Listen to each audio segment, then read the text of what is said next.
أتوب إليه وأشهد أن لا إله إلا الله وحده لا شريك له وأشهد أن سيدنا وسندنا وحبيبنا وطبيبنا وطبيب أرواحنا محمدا عبد الله ورسوله أرسله بالحق بشيرا ونذيرا وداعيا إلى الله به وسراجا منيرا أما بعد فقد قال الله تعالى في كلامه المجيد وفي فرقانه الحميد أعوذ بالله من الشيطان الرجيم بسم الله الرحمن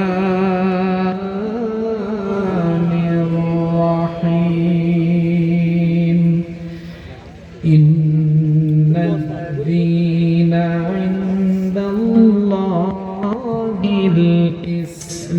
الإسلام وما اختلف الذين أوتوا الكتاب إلا من بعد ما جاءهم العلم بغيا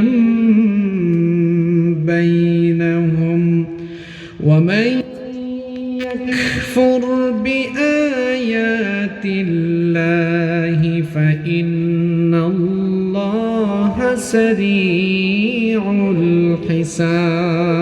الحساب وقال تعالى في شان حبيبه إن الله وملائكته يصلون على النبي يا أيها الذين آمنوا صلوا عليه وسلموا تسليما اللهم صل على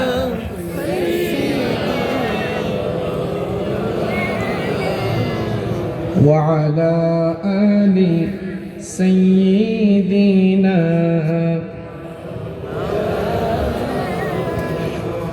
नहीं दो जहां में मिसाले मोहम्मद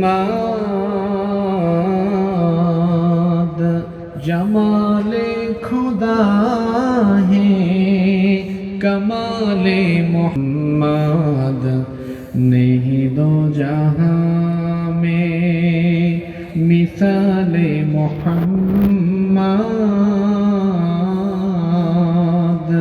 जमाले खुदा है कमाले मोहम्मद हृदय मोहम्मद अल्लाहुम्मा सल्ली अला सय्यिदिना व अला आलि सय्यिदिना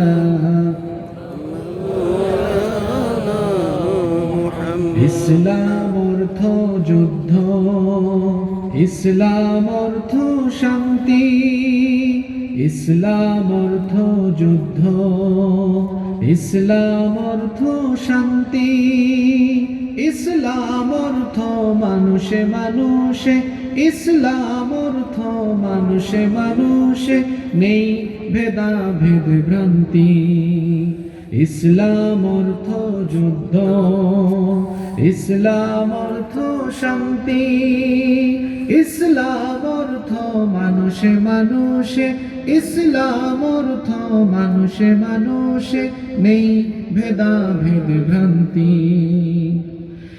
ইসলাম অর্থ স্বৈরাচারীর দু চোখে মৃত্যুর শঙ্কা, ইসলাম অর্থ মাজলুমানের উদ্ধত সাহসের ডঙ্কা। ইসলাম অর্থ স্বৈরাচারীর দু চোখে মৃত্যুর শঙ্কা, ইসলাম অর্থ মাজলুমানের উদ্ধত সাহসের ডঙ্কা। ইসলাম অর্থ নিপীড়িত আর, ইসলাম অর্থ নিপীড়িত আর সহারাদের মুক্তি। ইসলাম অর্থ যুদ্ধ, ইসলাম অর্থ শান্তি। ইসলাম অর্থ মানুষে মানুষে, ইসলাম অর্থ মানুষে মানুষে, নেই ভেদাভেদ ভ্রান্তি। ইসলাম অর্থ গরিব দুঃখীর বাঁচার অধিকার, ইসলাম অর্থ শোষণ মুক্ত সমাজ উপহার। ইসলাম অর্থ গরিব দুঃখীর বাঁচার অধিকার, ইসলাম অর্থ শোষণ মুক্ত সমাজ উপহার।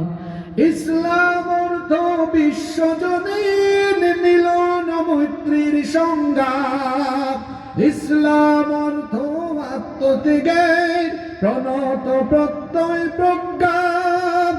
ইসলাম অর্থ বিশ্বজনীন মিলন মৈত্রীর সংগ্রাম, ইসলাম অর্থ আত্মত্যাগের প্রণত প্রত্যয় প্রজ্ঞা। ইসলাম অর্থ সত্য ন্যায়ের, ইসলাম অর্থ সত্য ন্যায়ের উদ্ভাসিত মুক্তি। ইসলাম অর্থ যুদ্ধ, ইসলাম অর্থ শান্তি। ইসলাম অর্থ যুদ্ধ, ইসলাম অর্থ শান্তি। ইসলাম অর্থ মানুষে মানুষে, ইসলাম অর্থ মানুষে মানুষে, নেই ভেদাভেদ ভ্রান্তি।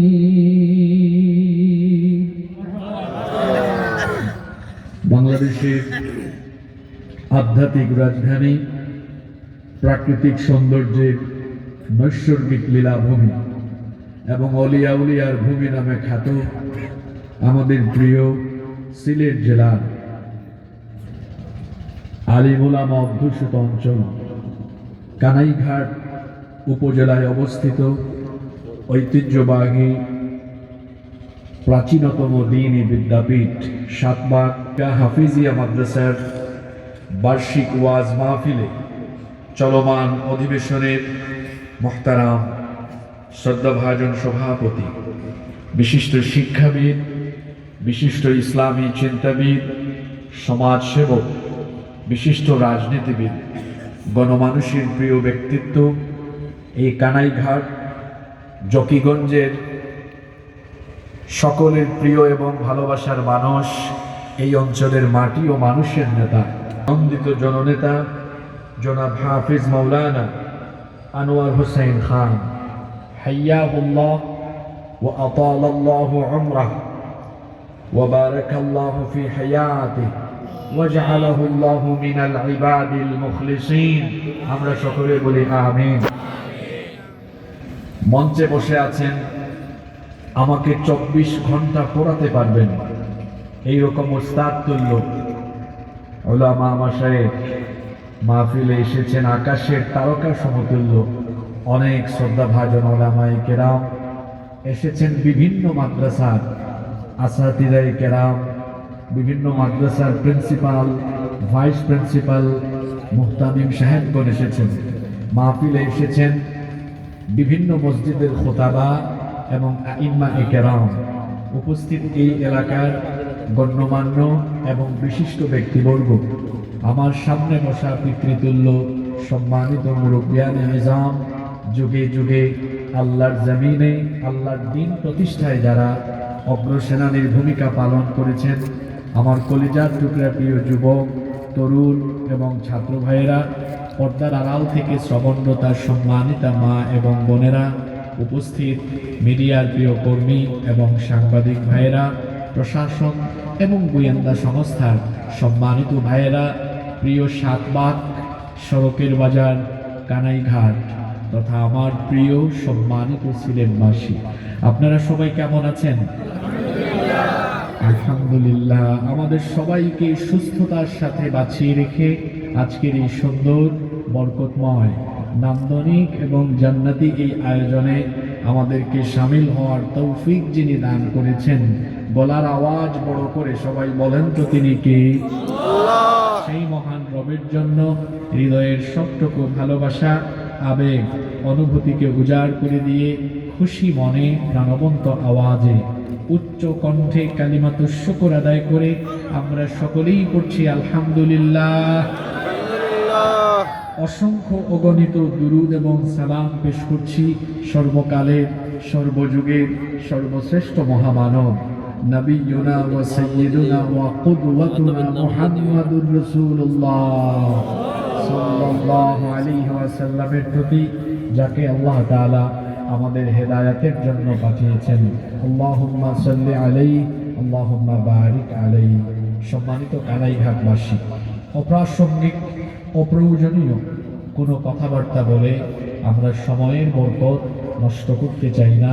সরাসরি আমরা আল্লাহর কালাম থেকে হেদায়েতের নিয়তে কিছু কথা বলবো এবং শুনবো ইনশাআল্লাহ। আল্লাহ তাআলা আমাদেরকে হেদায়েতের নিয়তে বলার এবং শোনার তৌফিক দান করেন, আমরা বলি আমিন।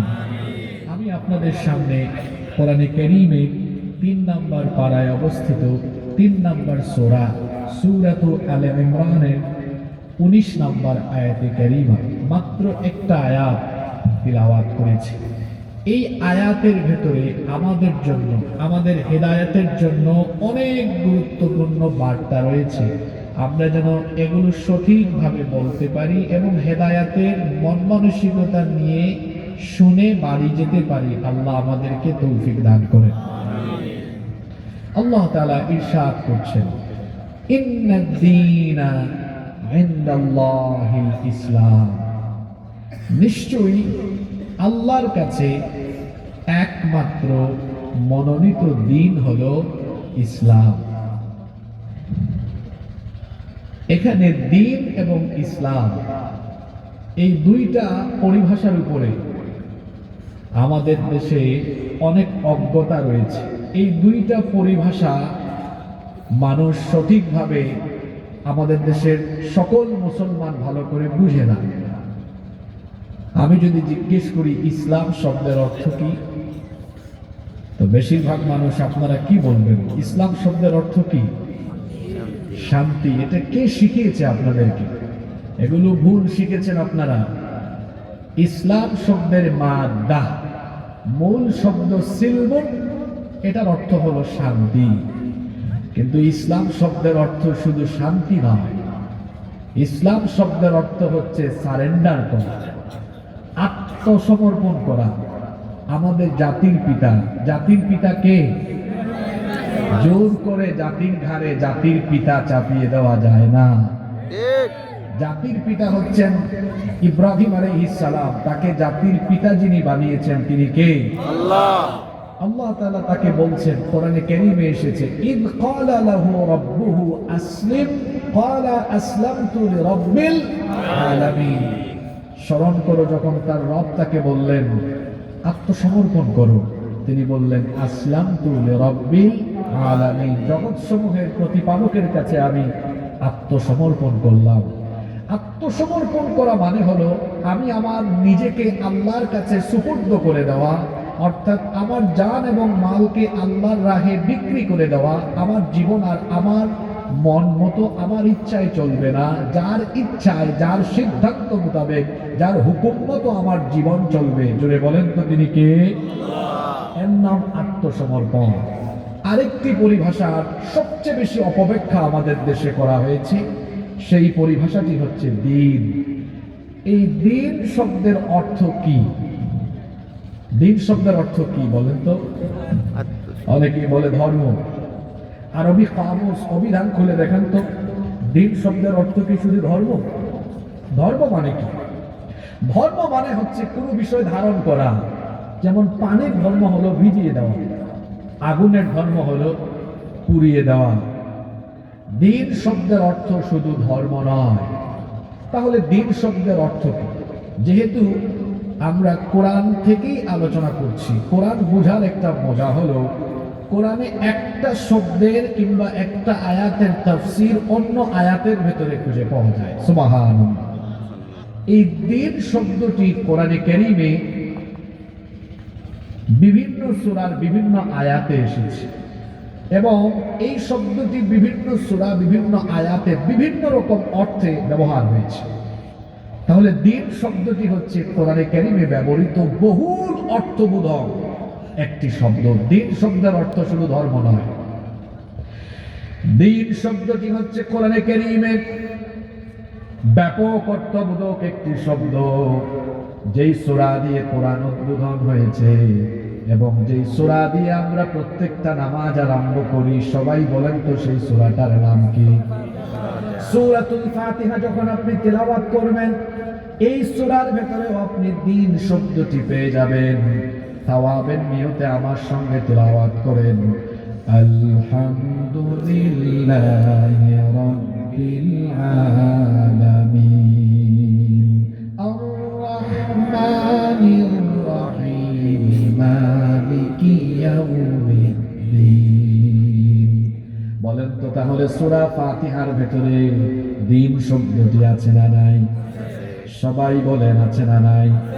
আপনি যদি বলেন দিন শব্দের অর্থ ধর্ম, তাহলে এই সূরার ভেতরে দিন শব্দের অর্থ তাহলে কি হবে?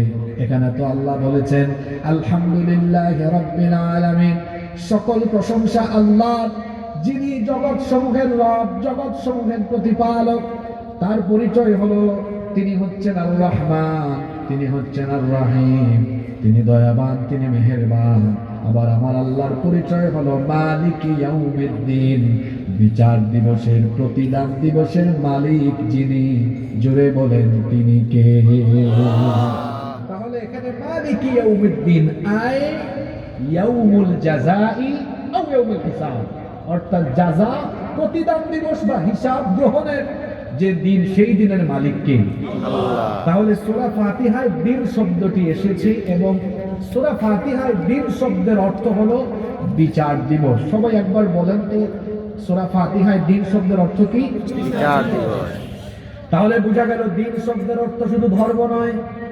সূরা ফাতিহায় দিন শব্দের অর্থ হয়েছে বিচার দিবস। এটা তো কোরআনের প্রথম সূরা। এবার কোরআনের পরবর্তী সূরা 2 নাম্বার সূরায় চলে যান। কোরআনে কারীমের 2 নাম্বার সূরা সূরাতুল বাকারা এর 132 নাম্বার আয়াত যখন আপনি তিলাওয়াত করবেন সেখানেও আপনি দিন শব্দটি পেয়ে যাবেন। রব্বুল আলামিন বলছেন ওয়া ওয়াসসা বিহা ইব্রাহিম বানিহি ওয়া ইয়াকুব ইয়া বানিয়া ইন্নাল্লাহা আসতাফা লাকুমুদ-দীন ফালা তামুতুন্না ইল্লা ওয়া আনতুম মুসলিমুন।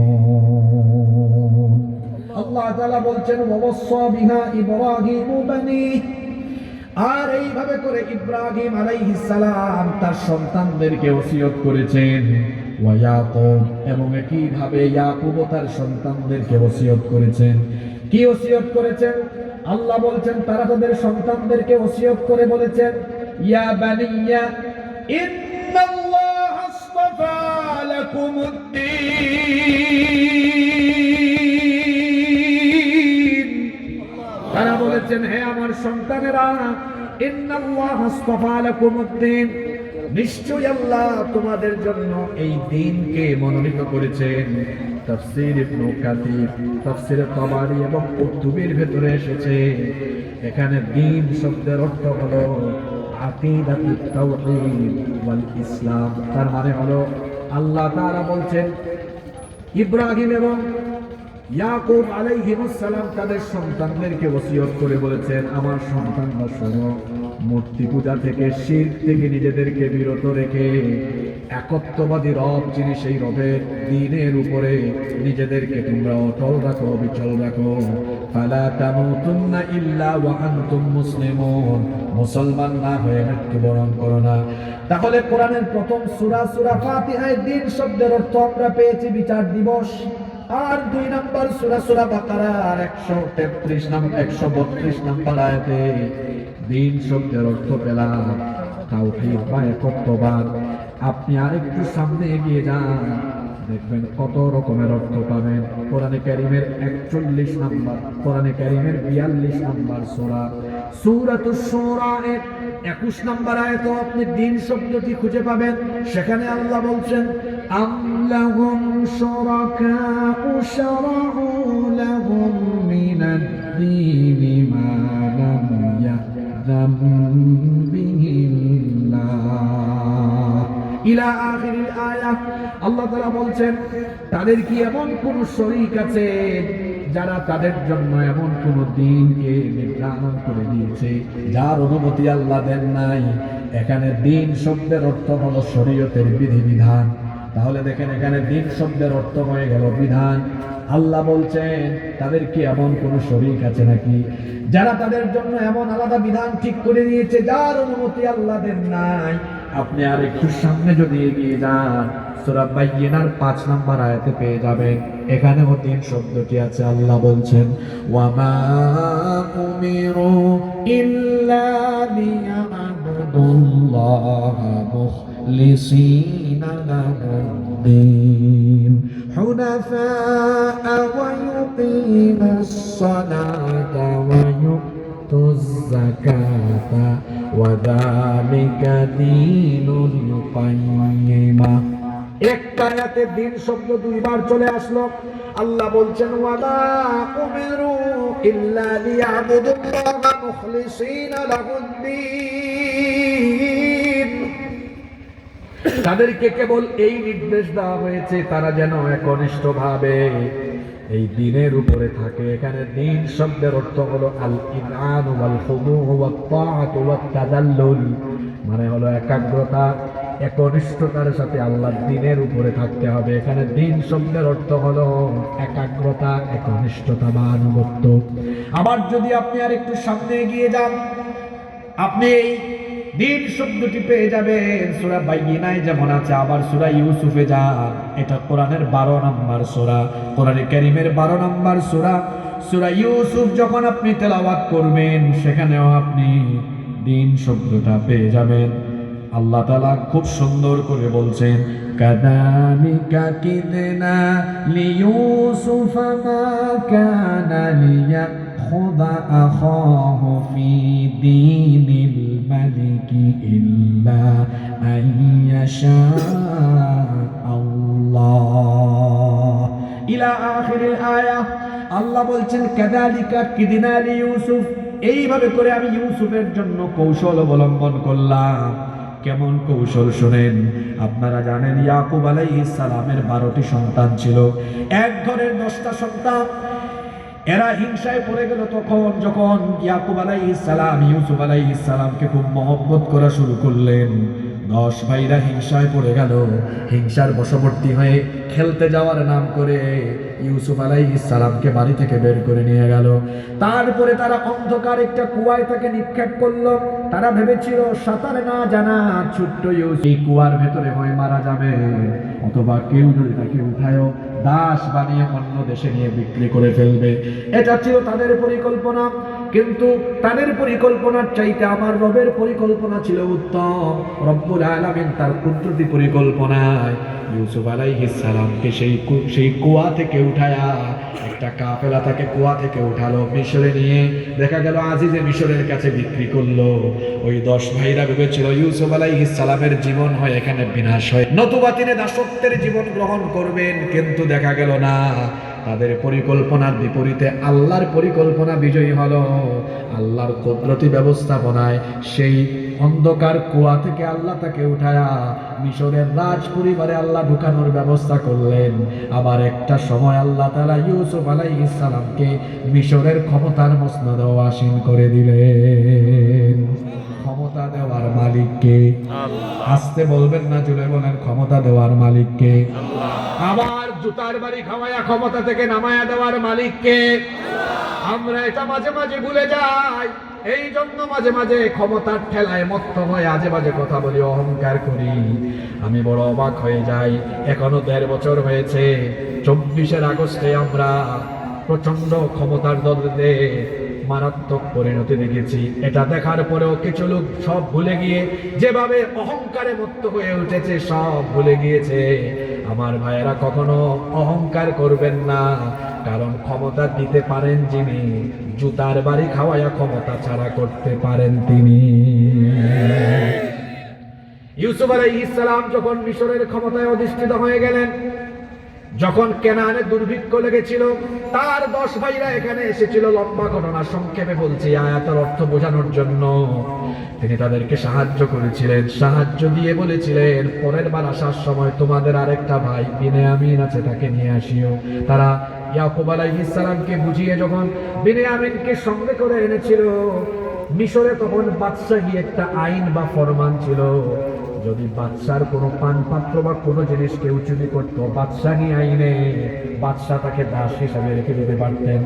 আল্লাহ বলছেন আমি ইউসুফের জন্য কাযালিকা কিদনা লিইউসুফ, এইভাবে করে আমি ইউসুফের জন্য কৌশল অবলম্বন করলাম। আমি যদি না চাইতাম, আল্লাহ বলছেন মা কানা লিয়াখুযা আখাহু ফি দীনিল মালিকি ইল্লা আইয়াশা আল্লাহ। আল্লাহ বলছেন আল্লাহ যদি না চাইতেন তাহলে ইউসুফ বাদশার আইনে তার ভাইকে রেখে দিতে পারতো না। তাহলে এখানে দিন শব্দের অর্থ হলো আইন। জোরে বলেন দিন শব্দের অর্থ কি? চিন্তা করেন, একটা শব্দ কিন্তু অর্থ হলো অনেকগুলো। সূরা ফাতিহায় 3 শব্দের অর্থ পেলেন বিচার দিবস, সূরা বাকারায় 3 শব্দের অর্থ পেলেন তাওহীদ, এরপরে আবার সূরা শুরার ভেতরে 3 শব্দের অর্থ পেলেন বিধিবিধান। আবার দেখেন সূরা বাইয়িনার ভেতরে 3 শব্দের অর্থ পেলেন একাগ্রতা বা একনিষ্ঠতা। সূরা ইউসুফের ভেতরে 3 শব্দের অর্থ পেলেন আইন। আবার আজকের যে আয়াত সূরা আলে ইমরানে 19 নম্বর যে আয়াত আমরা তিলাওয়াত করলাম, এখানেও দিন শব্দ এসেছে। আল্লাহ বলছেন ইন্নাদ দীনা ইনদাল্লাহিল ইসলাম, নিশ্চয়ই আল্লাহর কাছে একমাত্র দ্বীনের নাম হলো, জোরে বলেন তো কি? ইসলাম। এখানে দিন শব্দের অর্থ তাহলে কি? মুফাসসিরিনে কেরাম এর অর্থ করেছেন, এখানে দিন শব্দের অর্থ হলো কমপ্লিট বা পূর্ণাঙ্গ জীবন বিধান, আন-নিযামুল কাউনি আল কামিল ওয়াল খালি মিনান নকশ, পরিপূর্ণ পূর্ণাঙ্গ বিধান যার মধ্যে কোনো কমতি নাই, ঘাটতি নাই। অর্থাৎ যে মানুষের জন্য এই দিন ইসলামকে নির্ধারণ করে দেওয়া হয়েছে, মানুষের জীবন পরিচালনার জন্য যা যা দরকার সব এই দিনের ভেতরে যিনি সন্নিবেশিত করে দিয়েছেন। গলার আওয়াজ বড় করে বলেন তো তিনি কে? তাহলে দিন শব্দের অর্থ হলো জীবন বিধান। কথা বুঝে থাকলে পুরুষোচিত কণ্ঠে জবাব দিয়ে বলেন তো দিন শব্দের অর্থ কি? এখানে কিন্তু শব্দ দুইটা, জীবন বিধান। আর জীবন মানে কি? একজন লোক 1985 সালে জন্মগ্রহণ করে 2025 সালে ইন্তেকাল করলো, তাহলে 1984 বা 85 থেকে 2025 সাল পর্যন্ত এই সময়ের সমষ্টির নাম হলো জীবন। তাহলে জীবন মানে বুঝলাম। আর বিধান মানে কি? বিধান মানে রীতি নীতি আইন। তাহলে জীবন বিধান মানে হলো জন্ম থেকে নিয়ে মৃত্যু পর্যন্ত এই জীবনটাকে পরিচালনার রীতি নীতি বা বিধিবিধান যে দিনের ভেতরে ঢুকিয়ে দেওয়া হয়েছে, ওই দিনের নাম কি? ইসলাম। তাহলে আপনার জীবন পরিচালনার জন্য যা যা দরকার, আপনার জীবনের ভেতরে পরিবার আছে, আপনার জীবনের ভেতরে ব্যবসা আছে, আপনার জীবনের ভেতরে আপনার সমাজ আছে, জীবনের ভেতরে শিক্ষাঙ্গন আছে, আদালত আছে, আইন আছে, অর্থনীতি আছে, রাজনীতি আছে, রাষ্ট্রনীতি আছে। আপনার জীবনের যতগুলো সেক্টর দিক বা বিভাগ আছে, সকল সেক্টর দিক আর বিভাগকে পরিচালনার জন্য একেবারে সকল বিধিবিধান যে দ্বীনের ভেতরে আল্লাহ ঢুকিয়ে দিয়েছেন, চিৎকার করে বলেন তো সেই দ্বীনের নাম কি? আপনারা অনেকে ভাবতে পারেন, হুজুর বর্তমান দেশ আর পৃথিবীর প্রেক্ষাপটে এই আয়াতের আলোচনা কেন ধরছেন, একটু পরে বুঝবেন কেন ধরেছি। আপনি বলতে পারেন কবরের বিষয় ধরতে পারতেন, এটা কবরের বিষয়, এটা আবার দুনিয়ার বিষয়। বলবেন কবরের বিষয় কেন? এটা কবরের 3 প্রশ্নের এক প্রশ্ন। মা রাব্বুকা ওয়া মা দীনুকা, তোমার দ্বীন কি, দ্বীনের নাম কি? দ্বীনের নাম কি? ইসলাম। এই প্রশ্নের উত্তর তখন দেওয়া যাবে মরার আগ পর্যন্ত, যখন আপনি দ্বীন ইসলামের উপরে জীবন যাপন করতে পারবেন, তখন আপনি এই প্রশ্নের উত্তর দিতে পারবেন। কিন্তু আপনি যদি দ্বীন ইসলামকে মসজিদে মাদ্রাসায় রেখে মসজিদ মাদ্রাসার বাহিরে শয়তান আর তাগুতের তৈরি করা রীতিনীতি মানেন, তাহলে কবরের সেই দ্বীন প্রশ্নের উত্তর আপনি দিতে পারবেন না।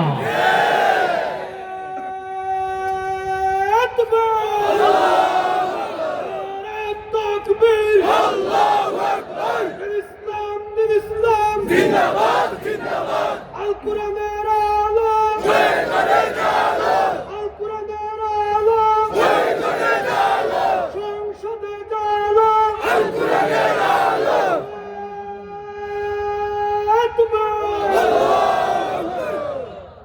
আমরা যখন কবরে যাব, কেউ আমরা দলীয় পরিচয়ে যাব না, সবাই আমরা ধর্মীয় পরিচয়ে যাব।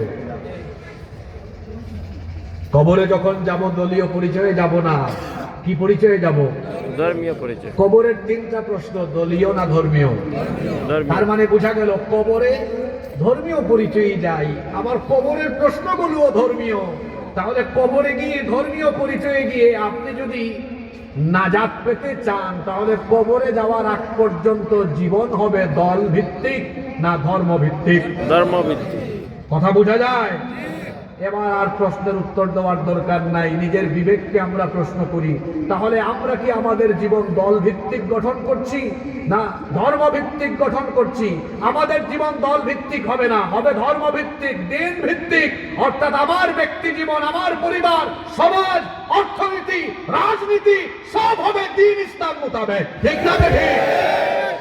আজ কিছু লোক বের হয়েছে, তারা বলে ধর্ম আলাদা, রাজনীতি আলাদা। এই ব্যাককলকে আমি কি বলবো? যদি রাজনীতি ধর্মের থেকে আলাদাই হয়, তাহলে এই ধর্ম এটা পরিপূর্ণ হয় কিভাবে?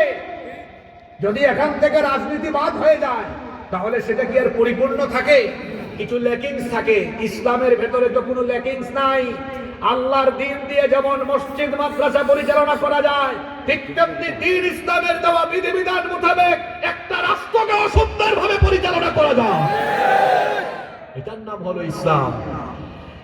দ্বীন ইসলামের অনেক বৈশিষ্ট্য আছে, তার মধ্যে একেবারে মৌলিক 7টা বৈশিষ্ট্য, খাসাইস, আমি আপনাদের সামনে তুলে ধরবো ইনশাআল্লাহ। এই পয়েন্টগুলো মুখস্থ করবেন। সকলের মনোযোগ আছে তো? দ্বীন ইসলামের 7টা বৈশিষ্ট্য তুলে ধরছি।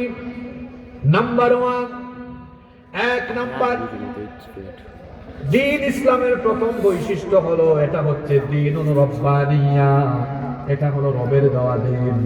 দ্বীন ইসলাম পৃথিবীর কোনো নেতা নেত্রী, মানুষ কিংবা পয়গাম্বর অথবা কোনো ফেরেশতাদের দ্বারা আবির্ভূত নয়, বরং দ্বীন ইসলাম এটা হলো রবের দেওয়া দ্বীন। আমাদের দ্বীনের ভেতরে যত রীতিনীতি বা বিধান আছে, এই বিধানগুলো আমাদেরকে যিনি দিয়েছেন, জোরে বলেন তিনি কে? দ্বীন ইসলামের প্রধান উৎস হলো কোরআন। এই কোরআনের ভেতরে মানুষ বা ফেরেশতা বানানো কোনো একটা আয়াত বা কোনো একটা শব্দ নাই, বরং আল্লাহ বলছেন ওয়ামা ইয়ানতিকু আনিল হাওয়া ইন হুয়া ইল্লা ওয়াহয়ুন ইউহা।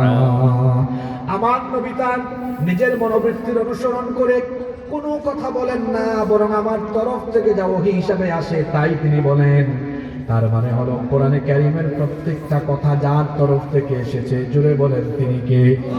তানজিলুম মির রাব্বিল আলামিন, এটা জগৎ সমূহের প্রতিপালকের কাছ থেকে অবতীর্ণ। আবার কোরআনের পরে হলো হাদিস, হাদিস হলো ওহী। কোরআন ও ওহী, হাদিস ও ওহী, পার্থক্য হলো কোরআন হলো ওয়াহিয়ে মাতলু, হাদিস হলো ওয়াহিয়ে গায়রে মাতলু।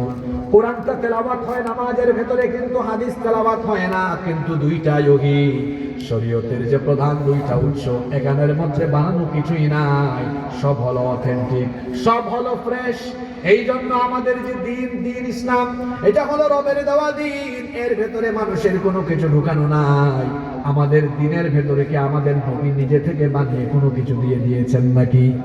আসতে বলবেন না, জোরে বলেন, দিয়েছেন নাকি?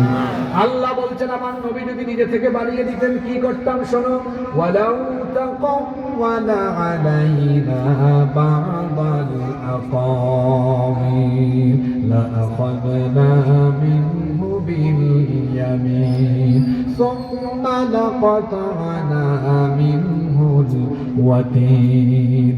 আমার নবী যদি নিজে থেকে বানিয়ে কোনো কিছু এখানে ঢুকিয়ে দিতেন, আমি আমার নবীর দান হাতটাকে ধরে আমার নবীর কণ্ঠ নালীটাকে আমি আল্লাহ কেটে ফেলে দিতাম। আল্লাহু আকবার। তার মানে হলো কোরআনের ভেতরে, দিনের ভেতরে যা আছে সকল বিধিবিধান রীতিনীতি যার তরফ থেকে এসেছে তিনি কে? এই পয়েন্টগুলো মুখস্থ করবেন, একটু পরে আমি সবক নিব। কিন্তু দিন ইসলামের প্রথম বৈশিষ্ট্য এটা হলো দীনুর রব্বানিয়া, এটা রবের দেওয়া দিন। দিন ইসলামের 2 নম্বর বৈশিষ্ট্য হলো এটা হলো সকল নবী রাসূলদের দিন।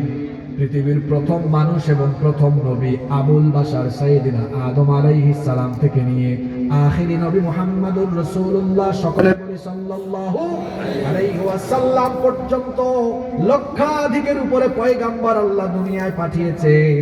সকল নবীর দিন হলো একরকম, কারো দিনের সাথে অন্য কারো দিনের কোনো পার্থক্য নাই। কথা বুঝেন? সকল নবীর দিন একরকম, শরীয়ত হলো ভিন্ন রকম। কথাটা আবার বুঝেন, সকল নবীদের দিন হলো একরকম, শরীয়ত হলো ভিন্ন রকম। সব নবীদের দিনের নাম ইসলাম, কিন্তু শরীয়তে পার্থক্য ছিল। যেমন আদম আলাইহিস সালামের শরীয়তে ভাই আর বোনের বিয়ে জায়েজ ছিল, এক গর্ভের ছেলের সাথে অন্য গর্ভের মেয়ের বিয়ে দেওয়া জায়েজ ছিল, কারণ সেই সময় পৃথিবীতে তো জনসংখ্যা ছিল না। আদম আলাইহিস সালামের শরীয়তে যা জায়েজ ছিল, বলেন তো আমাদের শরীয়তে সেটা জায়েজ নাকি? তাহলে নবীদের মধ্যে শরীয়তের ভিন্নতা ছিল, কিন্তু দিনের ব্যাপারে কোনো ভিন্নতা ছিল না। সকল নবীদের দিন ছিল একটা, আর সেই দিনের নাম হলো, সব নবীদের কালিমাও ছিল একরকম। একজন নবীর কালিমার সাথে অন্য আরেকজন নবীর কালিমার কোনো ভিন্নতা ছিল না। সকলের তাওহীদ ছিল লা ইলাহা ইল্লাল্লাহ। তাওহীদের ব্যাপারে সকলে ছিলেন অভিন্ন এবং এক। তাওহীদের ব্যাপারে তারা যেমন অভিন্ন এবং এক ছিলেন, ঠিক তেমনি ভাবে দ্বীনের ক্ষেত্রেও তারা এক ছিলেন। রব্বুল আলামিন কোরআনে কারীমের 42 নম্বর সূরা সূরাতুশ শুরা এর 13 নম্বর আয়াতে এজন্য বলছেন, শারা'a লাকুম মিনাদ দীনি মা ওয়াসসা বিহি নূহান ওয়াল্লাযী আওহাইনা ইলাইকা ওয়া মা ওয়াসাইনা বিহি إبراهيم وموسى وعيسى أن أقيموا الدين ولا تتفرقوا فيه। আল্লাহ তাআলা বলছেন তোমাদের জন্য সেই দিনকে বিধিবদ্ধ করে দেওয়া হয়েছে যার আদেশের পূর্বে নূহ আলাইহিস সালামকে দেওয়া হয়েছে। ও নবী, আপনার উপরে যা অবতীর্ণ করা হয়েছে একই রকমের আদেশ এর আগে এসেছে ইব্রাহিম, মুসা, ঈসা আলাইহিমুস সালামের উপরেও সকলকে বলা হয়েছিল আন আকিমুদ্দিন, আমার জমিনে আমার দিন প্রতিষ্ঠা করো।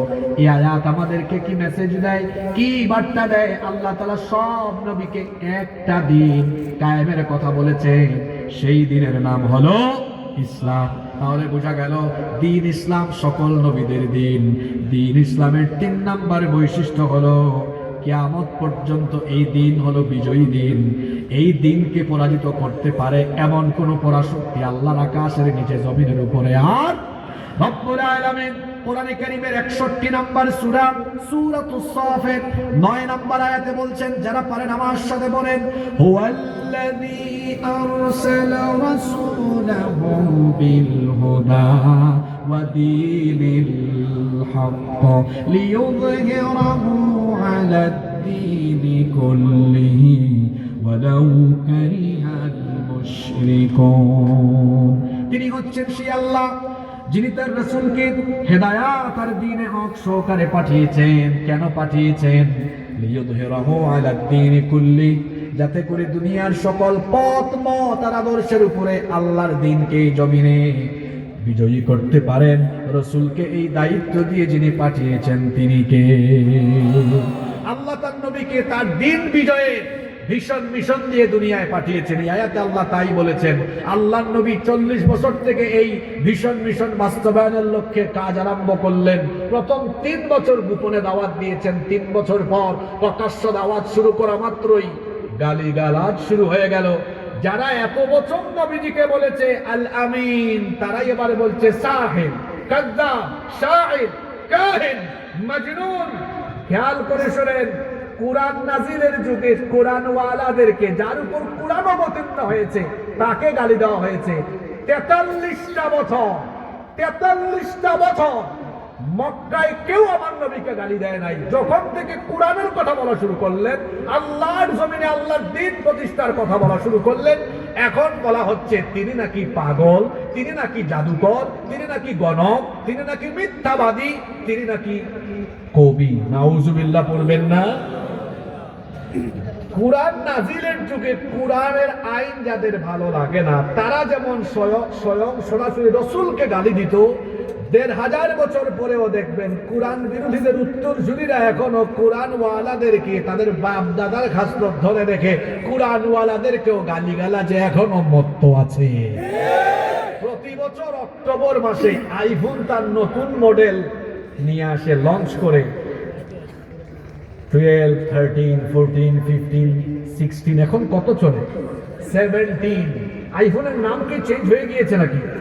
নাম ঠিকই আছে, মডেল বা ভার্সন শুধু চেঞ্জ হয়েছে। কুরআন নাজিলের যুগে যার উপরে কুরআন অবতীর্ণ হয়েছে তাকে এবং সাহাবীদেরকে অকথ্য ভাষায় গালিগালাজ করা হয়েছে। ১৫০০ বছর পরেও দেখা যাচ্ছে গালির জায়গায় আছে, শুধু আইফোনের মতো মডেল বা ভার্সনটা চেঞ্জ হয়েছে। সেই যুগে গালি ছিল পাগল, জাদুকর, কবি, গণক, মিথ্যাবাদী। ১৫০০ বছরে এই গালিগুলো আপডেট হতে হতে হতে হতে হতে হতে এখন এই ১বিংশ শতাব্দীতে আমাদেরকে গালি শুনতে হয়। কুরআনের কথা বললেই বলে মৌলবাদী, জঙ্গিবাদী, রাজাকার, যুদ্ধাপরাধী।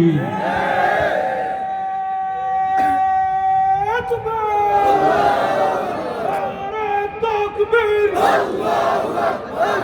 ইসলাম জিন্দাবাদ জিন্দাবাদ। ইসলামের শত্রুরা হুঁশিয়ার সাবধান। ইসলামের শত্রুরা সব সমস্যার সমাধান দিতে পারে আল কোরআন। সব সমস্যার সমাধান আল কোরআনের আলো। সংসদে জালো আল কোরআনের আলো।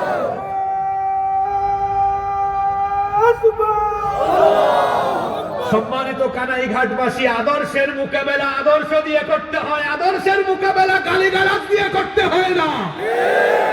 আজকে আমাদেরকে গালি দেওয়া হয় আমরা নাকি ধর্ম ব্যবসায়ী। আয়নায় নিজেদের চেহারা দেখে নিন। আমাদেরকে কেউ যদি পকেটে 1 কোটি টাকা দিয়ে বলে, হুজুর আগামীকাল থেকে জুব্বা খুলে শার্ট প্যান্ট পরে হাঁটবেন আর ক্লিন শেভ করে, দাড়ি ফেলে দিয়ে ক্লিন শেভ করে হাঁটবেন, আপনাদের কি মনে হয় এই দেশে কোন হুজুর এই কাজ করবে? এমনকি হুক্কুর কিছু হুজুর আমাদের দেশে আছে। এদেরকেও এই অফার দিলে এই অফার তারা গ্রহণ করবে না। যদি বলা হয় আপনাকে এমপি বানিয়ে দিব, শুধু জুব্বা খুলেন, শার্ট প্যান্ট পরেন, দাড়ি কামান, ক্লিন শেভ করে হাঁটেন, কি মনে হয় কোনো আলেম এটা করবে? কিন্তু আমাদেরকে যারা ধর্ম ব্যবসায়ী বলে, তাকে যদি বলেন ভাই শার্ট প্যান্ট খুলে শুধু পায়জামা পাঞ্জাবি পরিধান করেন ভোটের সময়, পড়বে কি পড়বে না? পড়বে। টুপি এমন ভাবে পরিধান করবে, ঘুমের টাইমেও তখন আর টুপি খুলবে না। ভাই ভোট একটু বেড়ে যাবে, 5 ওয়াক্ত নামাজটা ঠিক করেন, এমন নামাজি হবে 5 ওয়াক্তের জায়গায় 7-8 ওয়াক্ত হয়ে যেতে পারে। বলবেন হুজুর এত ওয়াক্ত হবে কেমনে? গিয়েছে ওই যে মুলাগুল। আমি একবার মুলাগুল মাহফিলে গিয়েছিলাম। সিলেট থেকে কানাইঘাট আসতে যে কষ্ট, কানাইঘাট থেকে মুলাগুল যাইতে।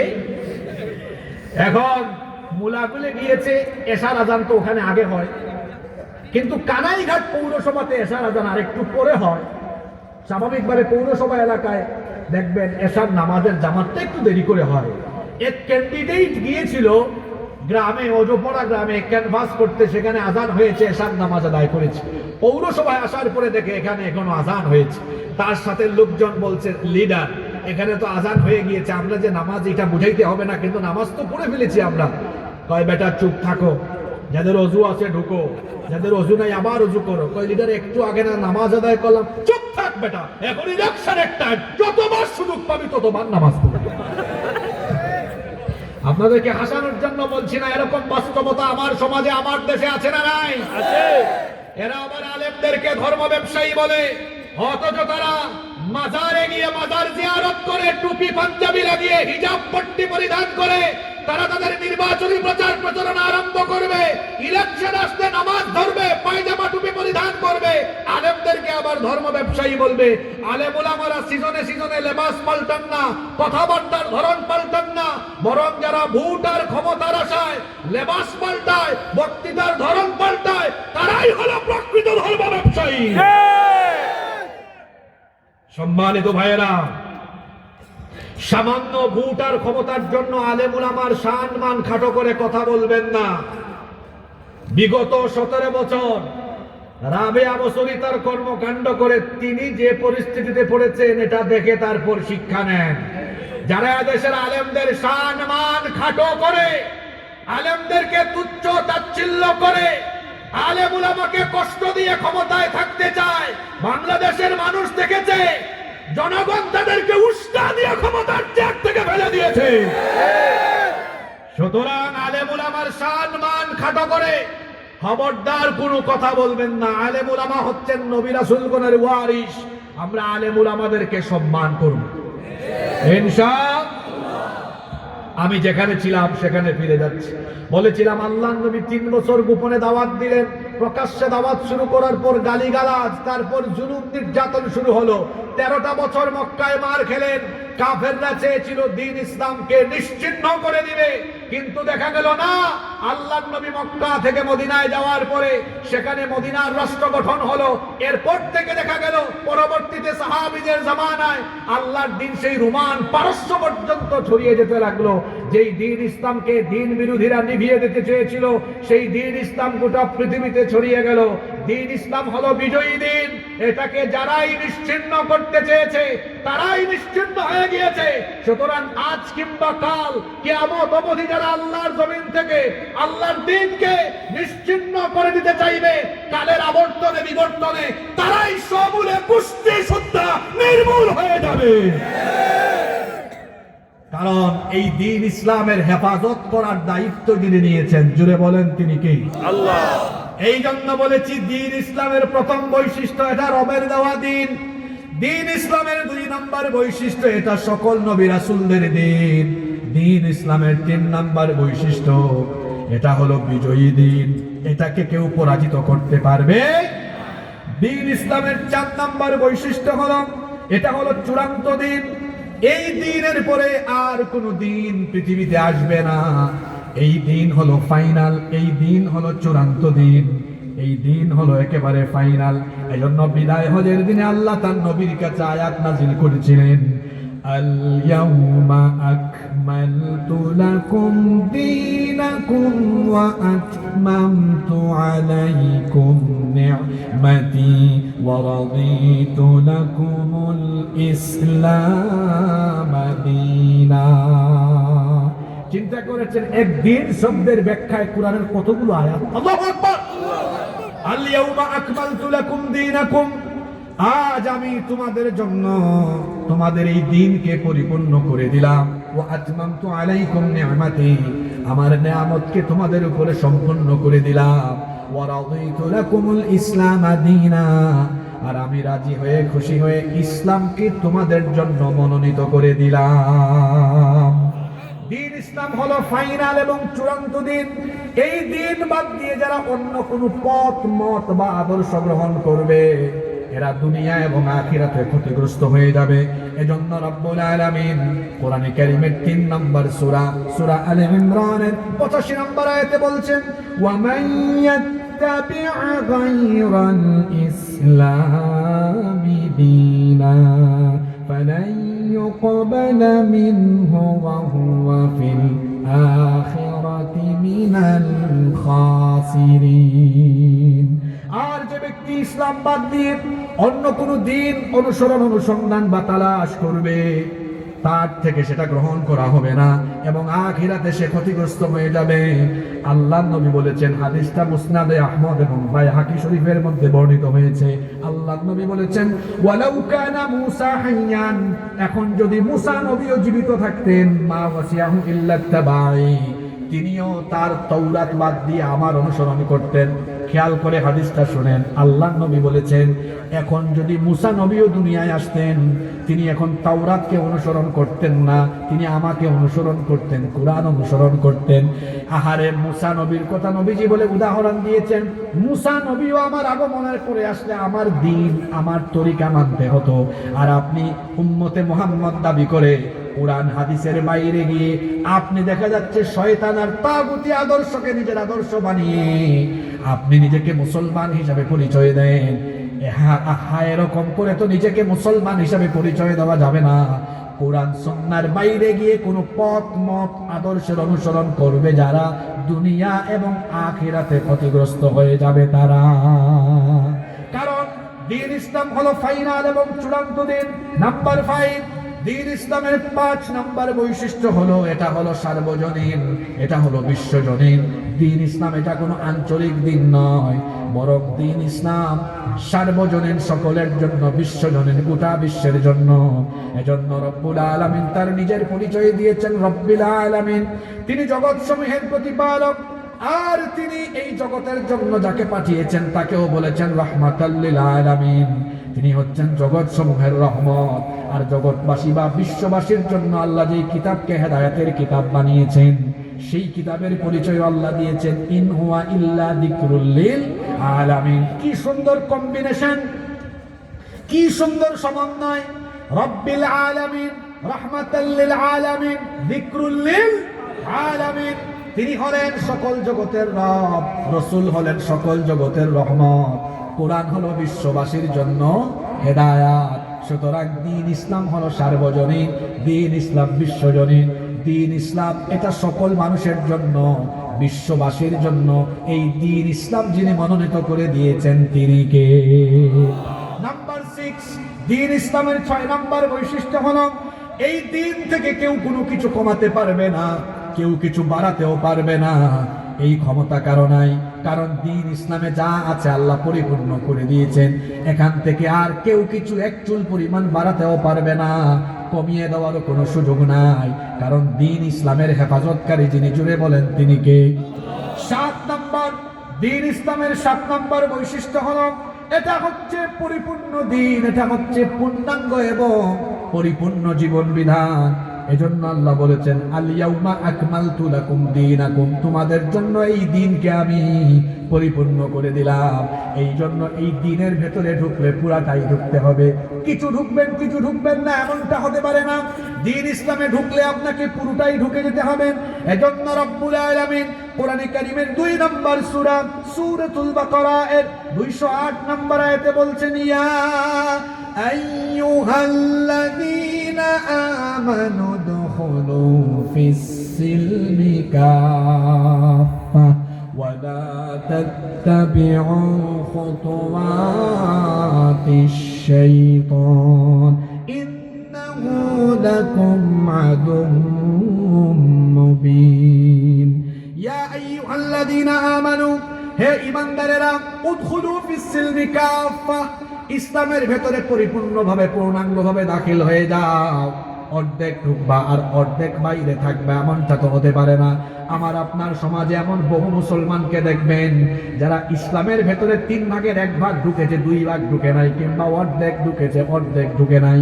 বলবেন, হুজুর তারা কারা?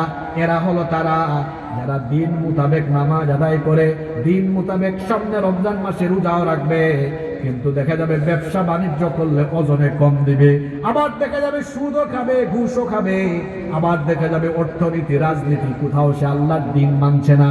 তাহলে বলেন তো, সেই ব্যক্তি কি দ্বীন ইসলামের ভেতরে পুরোপুরি ঢুকলো নাকি? যে আল্লাহর বিধান মতো আপনি নামাজ আদায় করেন, সে আল্লাহর বিধান মতো আপনি আপনার ব্যবসা বাণিজ্য পরিচালনা করবেন। যে আল্লাহর হুকুম মতো রমজান মাসে রোজা রাখেন, সে আল্লাহর হুকুম মতো আপনি আবার অন্যায় অপরাধ থেকে নিজেকে আপনি মুক্ত রাখবেন। যে আল্লাহর হুকুম মতো আপনি হজের সময় হজ আদায় করেন, সে আল্লাহর বিধান মতো সমাজ রাষ্ট্র পরিচালনা করবেন। কিন্তু যদি বিষয়টা এমন হয়, কোরআনকে তেলাওয়াতের কিতাব বানালেন, খতমের কিতাব বানালেন। আমার দেশে এমন বহু মানুষ আছে দেখবেন, বাজারে সড়কের বাজারে দোকান উদ্বোধন করবে, হুজুরকে নিয়ে কোরআন তেলাওয়াত আর দুয়া অনুষ্ঠান করে ব্যবসা প্রতিষ্ঠান উদ্বোধন করলো।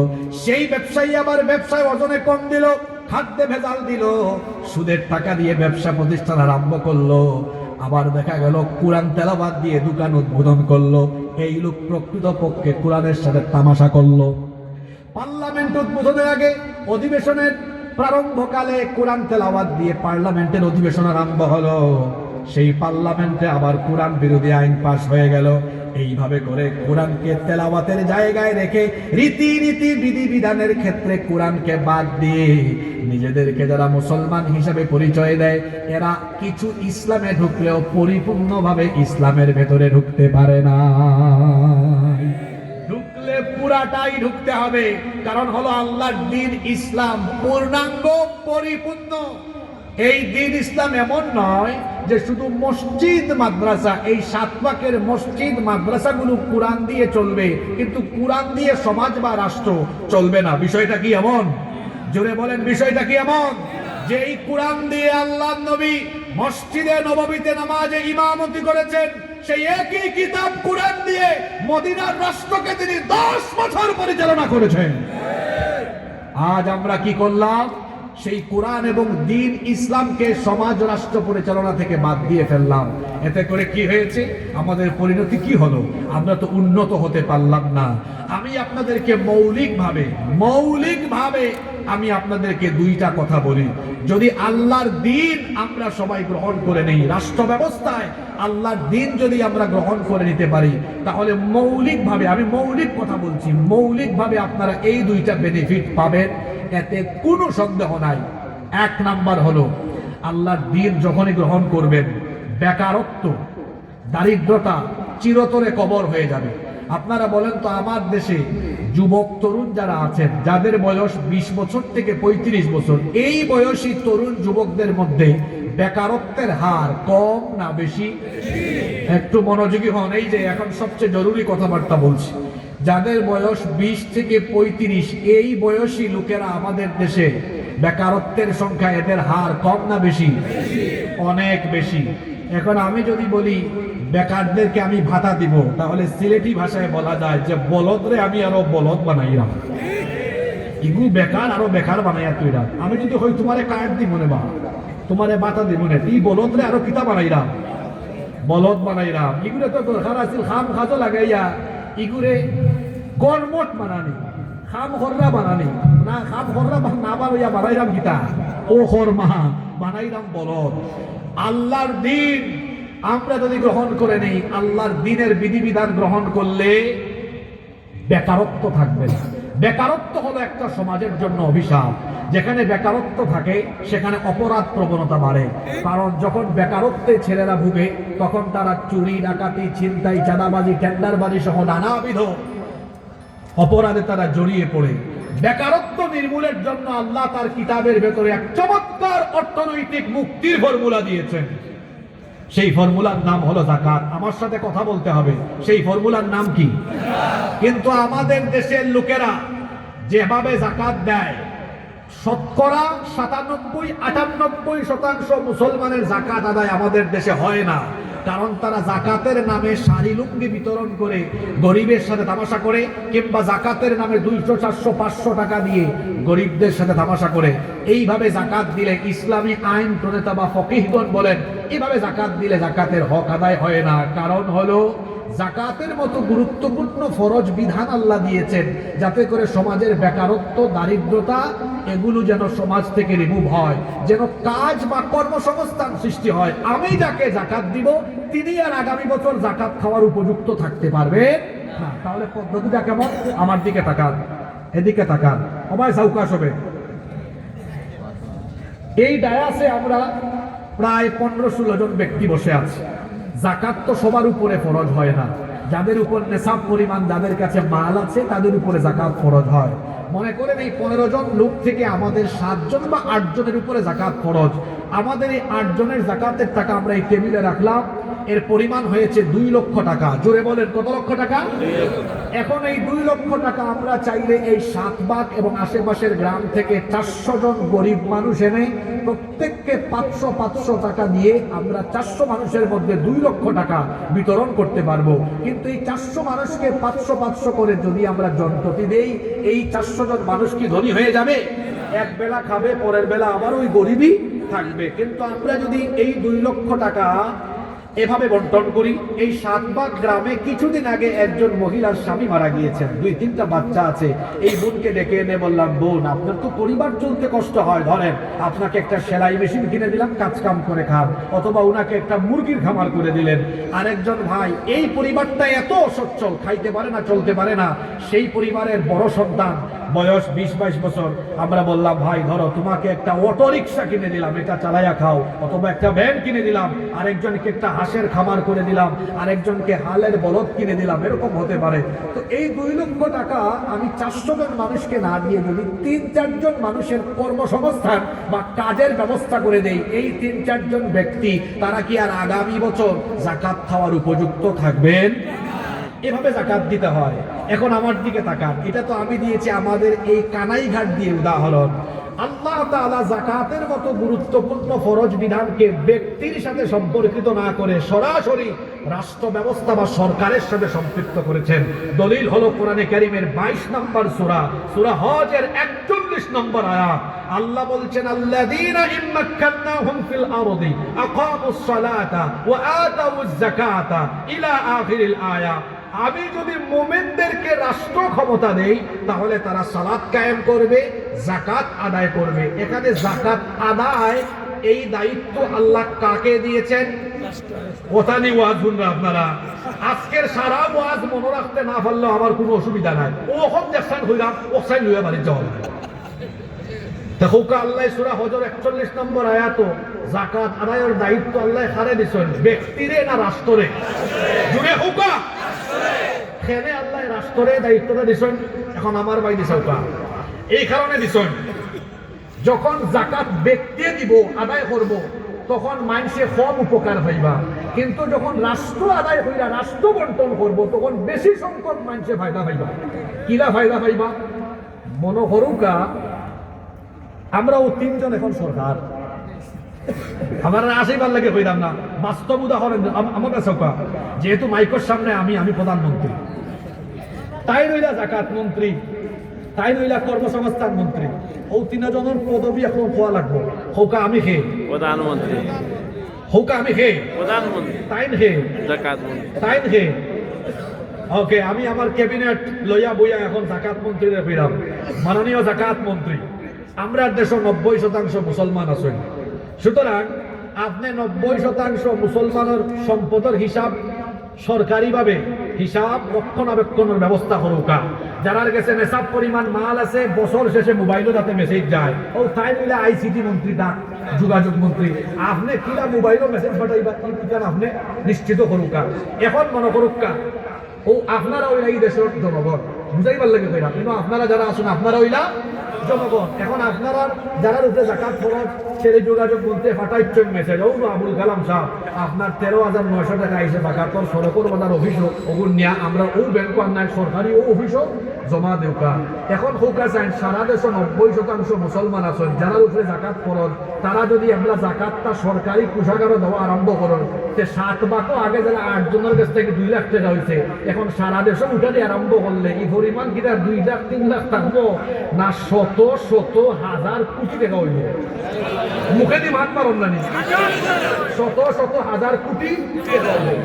এখন আমি বুঝাইবার লাগি একটা ছোটখাটো অ্যামাউন্ট ধরি, এই 2026 সালও তরুকা সরকারে উঠে 10 বছর টাকা উঠাইছেন জাকাতর সারা দেশ থাকি মাত্র 140,000 কোটি টাকা। এগুলো উঠবো নি না আরো বেশি উঠবো হয়েছে? আমরা সমাজেও ধরলাম 140,000 জাকাত মন্ত্রীর খাম শেষ। এখন গেলাম কি কর্মসংস্থান মন্ত্রীর গেছে। মাননীয় কর্মসংস্থান মন্ত্রী, আমার দেশে অত বেকার হয়, ওটার তালিকা করুক।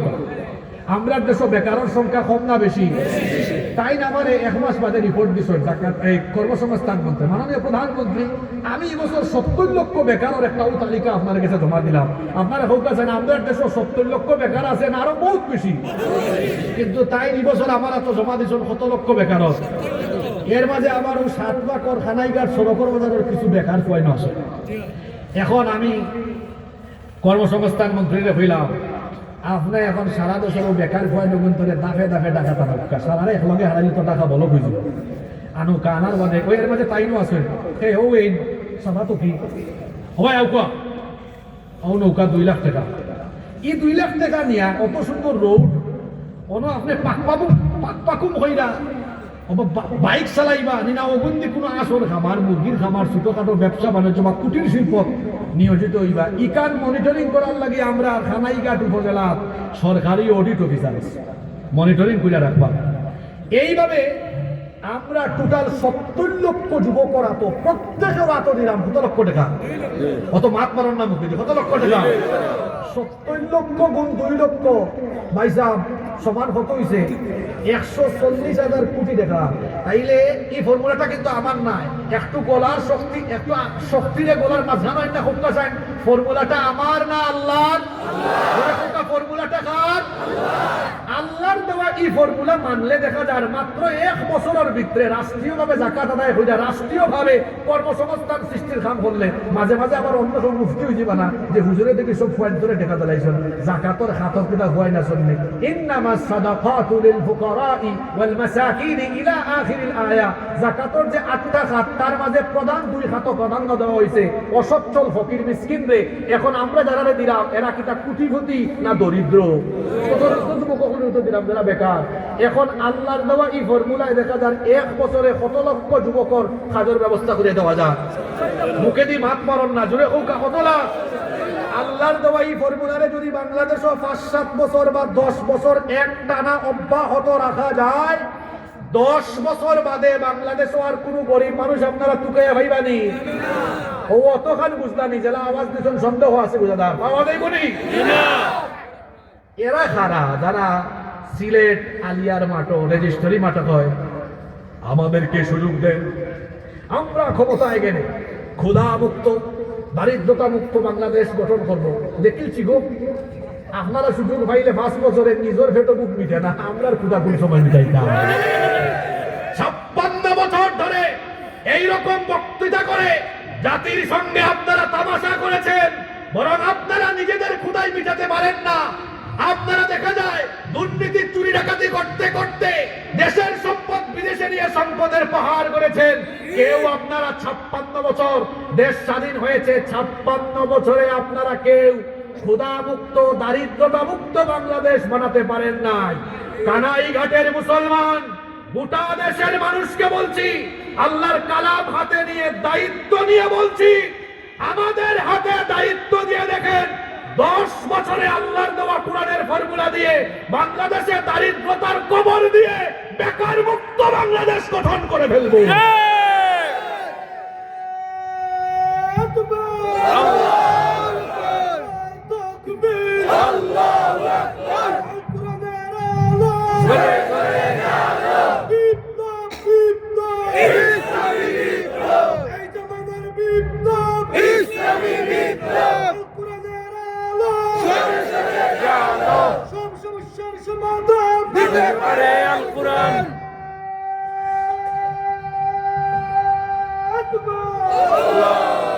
এখন আপনারা বলেন তো আমি কি গোলাবাজি চাপাবাজি করে গেলাম না বাস্তব উদাহরণ দিয়ে সত্য কথাটাই বলে গেলাম? কেন আমার দেশের মানুষ এখনো গরিব কেন? আপনারা উত্তর দেন যে এই দেশে জনসংখ্যা বেশি। চীন জাপানের দিকে তাকিয়ে দেখেন, জনবহুল দেশ হওয়া সত্ত্বেও আজ তারা পৃথিবীর উন্নত দেশ। কেন?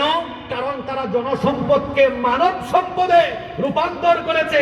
আর আপনি বলদকে বলদ বানাতে চান, বলদকে বলদ ভাতা দিয়ে বলদ বানাবেন না, কাঠ দিয়ে বলদ বানাবেন না, সম্মানজনক কাজের ব্যবস্থা করে বেকার মুক্ত বাংলাদেশ আমরা দেখতে চাই। সুতরাং বেকার মুক্ত বাংলাদেশ পেতে হলে যুগ যুগ ধরে 56 বছর ধরে চলে আসা মানুষের তৈরি করা এই আইনকে লাথি দিয়ে ডাস্টবিনে ফেলে দিয়ে আল্লাহর কোরআনকে পার্লামেন্ট পর্যন্ত নিয়ে যেতে হবে। আপনারা এটা চান কি চান না? এই কারণে বাংলাদেশের আলেম ওলামারা এখন ঐক্যবদ্ধ হয়ে গিয়েছে। একটা কইবা কুয়াই ওন থেকে আমরা হুজুর ওবাই দিই কিতা কিছু কিছু উলামায়ে সু সারা জীবন হাওয়া যাইব, কারণ আল্লাহ রাসূলও তো কইছেন আখিরি জামানার কিছু আলিম তারবা উলামাউহুম শাররুম মান তাহতা আদিমিস সামা, এরা আসমানের নিচে জমিনের উপরে এমন হইবা। ওই আরেকটা হাদিস আমার মনে পড়লো, কিছু উলামা হল বাড়াইবা শেষ জামানাত যারা জালিম হলর পদলেহনকারী হইবা। এটা তো আল্লাহ রাসূলের কথা। দেখুন না, হুজুরে হুজুরের লগে আকীদা মিলাইতে পারেন না, হুজুরে হুজুরের লগে আকীদা মিলাইতে পারেন না, কিন্তু খেজুরের লগে যা ঠিকও আকীদা মিলি যায়। কথা বুঝছেন নি? কিতা কইছি? মানে হুজুরে হুজুরের লগে আকীদা মিলাইতে পারে না, কিন্তু আর তো হুজুর না, খেজুর তাই, কিন্তু সবাই আকীদা মিলি যায়। এখন খেজুরের কথা কথা যাইছে না, আল্লাহ ভুল হয়ে গেছে, খেজুর তো মার্কা হবে। মানে বে হুজুর মানে হুজুর ছাড়া গাইরে হুজুর, গাইরে হুজুরের লগে আকীদা মিলে, কিন্তু হুজুরে হুজুরের লগে কিতা মিলে না। কথা ঠিক না বেটি? আমি ভাবছিলাম হাসিনায় মনে হুজুরে হুজুরে ফিটাইয়া হুজুরে হুজুরে এক করে দিয়া গেছে, অঙ্ক দেখলাম না, কিছু হুজুরের শরীরের উপর তেল রয়েছে, আরো ফিটা খাওয়া দরকার। আলিমে আলিম না চিনলেও জালিমে ঠিকও আলিম চিনে। জালিম হলে আলিম হলে তখন ধরুন, তখন তারা আমরা লাগান কৌমিয়ার আলিয়া দেওবন্দি আর হানাফি বিভাগ করে না, হয় মামুনুল সামনে নিয়ে জেল রাখবে, আমির হামজার নিয়ে ও জেল রাখবে। ঠিক না রে? ঠিক।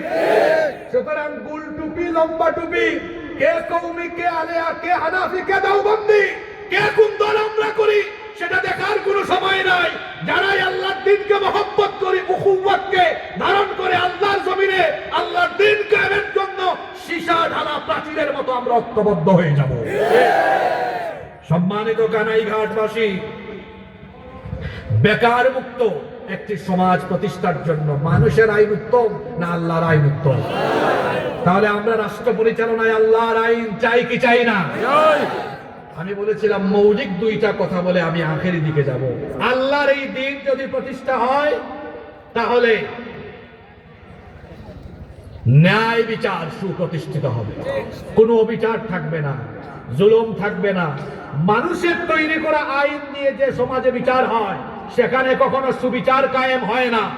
আপনাদের নিশ্চয়ই মনে আছে পদ্মার ওই পারের সেই মেয়েটির কথা, মাগুরার 8 বছর বয়সী ছোট্ট আমার সেই বোন আসিয়া, এক পরিবারের 3 নরপিশাচ আমার বোনটির উপরে পাশবিকতা চালায়। আমার বোন 5-6 দিন হাসপাতালে থেকে বড় কষ্ট পেয়ে পেয়ে দুনিয়া থেকে বিদায় হয়েছে, তার কবর হয়েছে, কবরে ঘাস উঠে গিয়েছে। আপনারা বুক ফুলিয়ে সত্য কথাটা বলেন তো, আমার বোনকে ধর্ষণ করে যারা দুনিয়া থেকে পাঠিয়ে দিয়েছে, আজ তার কবর হয়ে কবরে ঘাস উঠে গিয়েছে, ধর্ষণকারীরা এখনো বেঁচে আছে না নাই? আমাদের দেশের আদালতে আল্লাহর আইন না মানুষের আইন? মানুষের আইন। মুখে দিয়ে মাত পারো না, কার আইন? এ কেমন ফালতু আইন আপনারা বানিয়ে রেখেছেন, যে আইন থাকার ফলে আমার বোন ধর্ষিতা হয়ে কবরে চলে যায় আর ধর্ষক বছরের পর বছর ধরে বেঁচে থাকে। যে আইন থাকলে ধর্ষিতা কবরে থাকে আর ধর্ষক বেঁচে থাকে, সেই আইনের মুখে আমরা জুতা নিক্ষেপ করি। কেমন আইন? এটা অসভ্য, বর্বর, ফালতু এবং জঘন্য আইন। ওখানে যদি আল্লাহর কোরআনের আইন থাকতো তাহলে কোরআনে একজন ধর্ষকের শাস্তি কি? জনসম্মুখে রজম করা, লাইভ মৃত্যুদণ্ড। আমি যদি জেন জির ভাষায় বলি তাদেরকে বোঝানোর জন্য, লাইভ মৃত্যুদণ্ড। আপনারা বলেন তো, যদি একজন ধর্ষকের বিচার আল্লাহর কিতাব মোতাবেক, কোরআনের বিধান মোতাবেক জনসম্মুখে রজম করে তার লাইভ মৃত্যুদণ্ড নিশ্চিত করা হয়, আপনারা দেখতেন এক বিচার দেখে দেশের সমস্ত চরিত্রহীনরা তারের মতো সোজা হয়ে যেত। তাহলে ন্যায় বিচার প্রতিষ্ঠায় আমাদের নারীদের ইজ্জত আব্রু হেফাজতের জন্য, নারী নিরাপত্তার জন্য আল্লাহর আইন উত্তম না মানুষের আইন উত্তম? আল্লাহর আইন। বলেন কার আইন? আল্লাহ। যদি আল্লাহর আইন প্রতিষ্ঠা হয়, আলেম উলামারা রাষ্ট্র পরিচালনার দায়িত্ববান আমার দেশের মা বোনদের দিকে চোখ তুলে তাকানোর সাহস কেউ করতে পারবে না। নারীদেরকে সেই নিরাপত্তার বিধান, নিশ্চিত করা হবে, কারণ কোরআনের বিধান হলো তাই।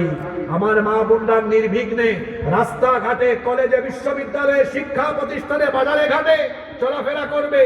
আমার মা বোনদের দিকে কেউ চোখ তুলে তাকিয়ে টিজ বা ইফতিজিং করার সেই সাহস তারা করতে পারবে তাহলে আমার মা বোনদের ইজ্জত আব্রু হেফাজতের জন্য, নারী নিরাপত্তার জন্য, নারী অধিকার আর মর্যাদা প্রতিষ্ঠার জন্য মানুষের আইন ভালো না আল্লাহর আইন উত্তম? সামগ্রিক দিক বিবেচনায় ইনসাফ মুক্ত, ন্যায়, সাম্য আর ইনসাফের একটি দেশ গঠনের জন্য আমরা কার আইন চাই? জোরে বলেন, কার আইন চাই? আমি শেষ আরেকটি পয়েন্ট যুক্ত করে শেষের দিকে যাচ্ছি, ভালো করে শোনেন। আল্লাহর আইন যেখানে আছে সেখানে সমতাও থাকে। আপনার একটা স্লোগান আমাদের দেশে প্রায় সময় শুনবেন, আইন সবার জন্য সমান। আইন সবার জন্য সমান, এই কথাটা মারাত্মক ফালতু একটা কথা আমাদের দেশের পার্সপেক্টিভে। কেন বললাম? কারণ এখানে আইন সবার জন্য সমান না, এখানে জোর যার মুল্লুক। কথা হাসা না মিশা? মাঝে মাঝে আপনারা ফাস্টফুডে বসে দেন না নেই? আমি মাঝে মাঝে এখন গেছিলাম, গিয়া থেকে মানুষের যে লম্বা লাই বলা কথা, আমিও গেলাম। এখন আপনারা ফাস্টফুড অফিসও যায়, দেখবা ইনো খেয়ে হইয়া লগে কাম হয়ে যায়, আর সেও 2 দিন 3 দিন আটতে আটতে জুতার তোলা হয়ে যায়। কথা হাসা না মিশা?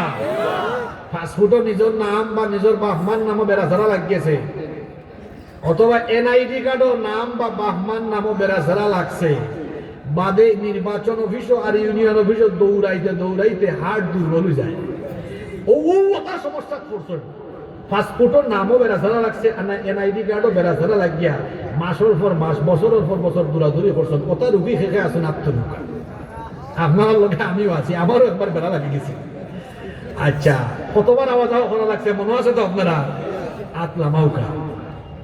আবার খেউর দেখবা 1-2 ঘন্টার ভিতরে হয়ে গেছে খাম, 1 দিনের ভিতরে খাম হয়ে গেছে। হাসানা মিশা? তাহলে বোঝা গেল যে বাংলাদেশে আমলাতান্ত্রিক জটিলতা আছে। আমলা হলে চাইলে খেউটা 1 ঘন্টায় বা 1 দিনেও হইয়া দিলায়, আবার খেউটা 1 বছর ঘুরাইয়াও দিলায়। কথা হাসানা মিশা? তাহলে হোকা চাই এই দেশে আসলে আইন সবার জন্য সমান নেই, অথচ আইন বা রাষ্ট্রীয় সুযোগ সুবিধা মানে নাগরিক হিসেবে নাগরিক সুবিধাটা এটা দেশের সকল স্তরের মানুষের সমান সমান হওয়ার কথা, কিন্তু নাগরিক সুবিধা আপনার দেশের সব মানুষের সমান পায়নি। কিন্তু যদি আল্লাহর বিধান, আল্লাহর দ্বীন প্রতিষ্ঠা হয়, সবাই সমান অধিকার ভোগ করবেন, নাগরিক সুবিধা সমান পাবেন। একটা ঘটনা বলে আমরা শেষের দিকে যাই। ওমর ফারুক রাদিয়াল্লাহু আনহু অর্ধ দুনিয়া শাসন করেছেন, অর্ধ পৃথিবীর শাসন করতেন। কিভাবে তিনি সমতা নিশ্চিত করেছেন শুনেন। একবার ইয়ামেন থেকে গনিমতের মাল আসলো। গনিমত মানে হলো যুদ্ধলব্ধ সম্পদ। সেখানে কিছু কাপড়ও ছিল, তিনি সবাইকে এক টুকরা করে কাপড় বন্টন করে দিলেন, নিজের জন্য 1 টুকরা রাখলেন। আবার আমার দেশে এমন জনপ্রতিনিধিও পাবেন 100 টুকরা আসলে 90 টুকরা নিজের খাটের তলে, 10 টুকরা জনগণের মধ্যে, এরকম আছে না নাই? কিন্তু যেখানে আল্লাহর বিধান দিয়ে পরিচালনা হয় সেখানে সমতা থাকে। ওমর রাদিয়াল্লাহু আনহু সবাইকে 1 টুকরা করে দিলেন, নিজের জন্য 1 টুকরা রাখলেন। এবার দেখা গেল জুমার দিনে তিনি মসজিদে গেলেন, মিম্বরে দাঁড়ালেন।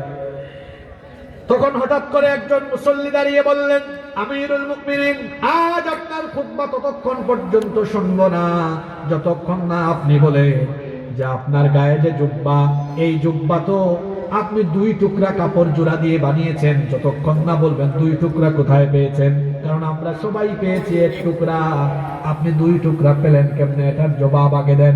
ওমর রাদিয়াল্লাহু আনহু মুচকি হেসে বললেন, এই প্রশ্নের উত্তর আমার ছেলে আব্দুল্লাহ দিবে। আব্দুল্লাহ ইবনে ওমর রাদিয়াল্লাহু আনহু দাঁড়িয়ে বললেন, ও প্রশ্নকারী ভাই শোনো, আমার আব্বা ওমর রাদিয়াল্লাহু আনহু, তার হাইট একটু বেশি, চওড়া মানুষ, হাইটও বেশি, উচ্চতা আর তার বুকটাও বড় প্রশস্ত, সিনা প্রশস্ত হওয়ার কারণে 1 টুকরা কাপড় দিয়ে জুব্বা একটু শর্ট হয়ে যাচ্ছে। এই জন্য আমার কাপড়ের টুকরাটাও আমার আব্বাকে দিয়েছি, 2 টুকরা জোড়া দিয়ে তিনি 1টা কাপড় বানিয়েছেন। এখানে নিজের জন্য তিনি 2 টুকরা রাখেন নাই। চিন্তা করেন কেমন শাসক তিনি। এইভাবে করে সমতা এবং ইনসাফ আর সাম্য, ইনসাফের শাসন কায়েম করেছিলেন। ওমর রাদিয়াল্লাহু আনহু রাতের বেলা তিনি না ঘুমিয়ে জনগণের খোঁজ খবর নিতে বের হয়ে যেতেন। একদিন তিনি মরুভূমির প্রান্তর দিয়ে হাঁটছেন, দেখলেন গভীর রাতে একজন মহিলা তার তাঁবুর পাশে চুলার মধ্যে কি জানি রান্না করছেন, আর পাশেই তার বাচ্চারা কান্না করছে। তিনি গিয়ে বললেন, মা গো, তুমি কি রান্না বান্না করো আর তোমার পাশে তোমার বাচ্চারা কাঁদে কেন? মহিলা তখন বললেন, হে পথিক, আপনাকে তো চিনি না, কিন্তু আমার দুঃখের কথা কারে বলবো বলেন?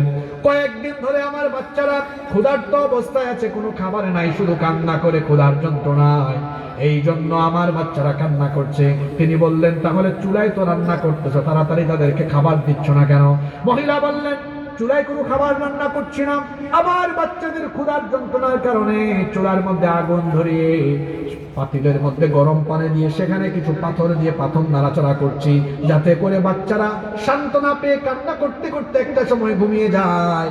ওমর রাদিয়াল্লাহু আনহু অর্ধ জাহানের খলিফা, এই কথা শুনে চোখের পানি ধরে রাখতে পারলেন না, চোখের পানি বেয়ে বেয়ে দাড়ি মুবারক পর্যন্ত ভিজে গেল। তিনি বললেন, মা গো, তোমার এই দুরবস্থার কথা আমিরুল মুমিনিনকে জানালে না কেন?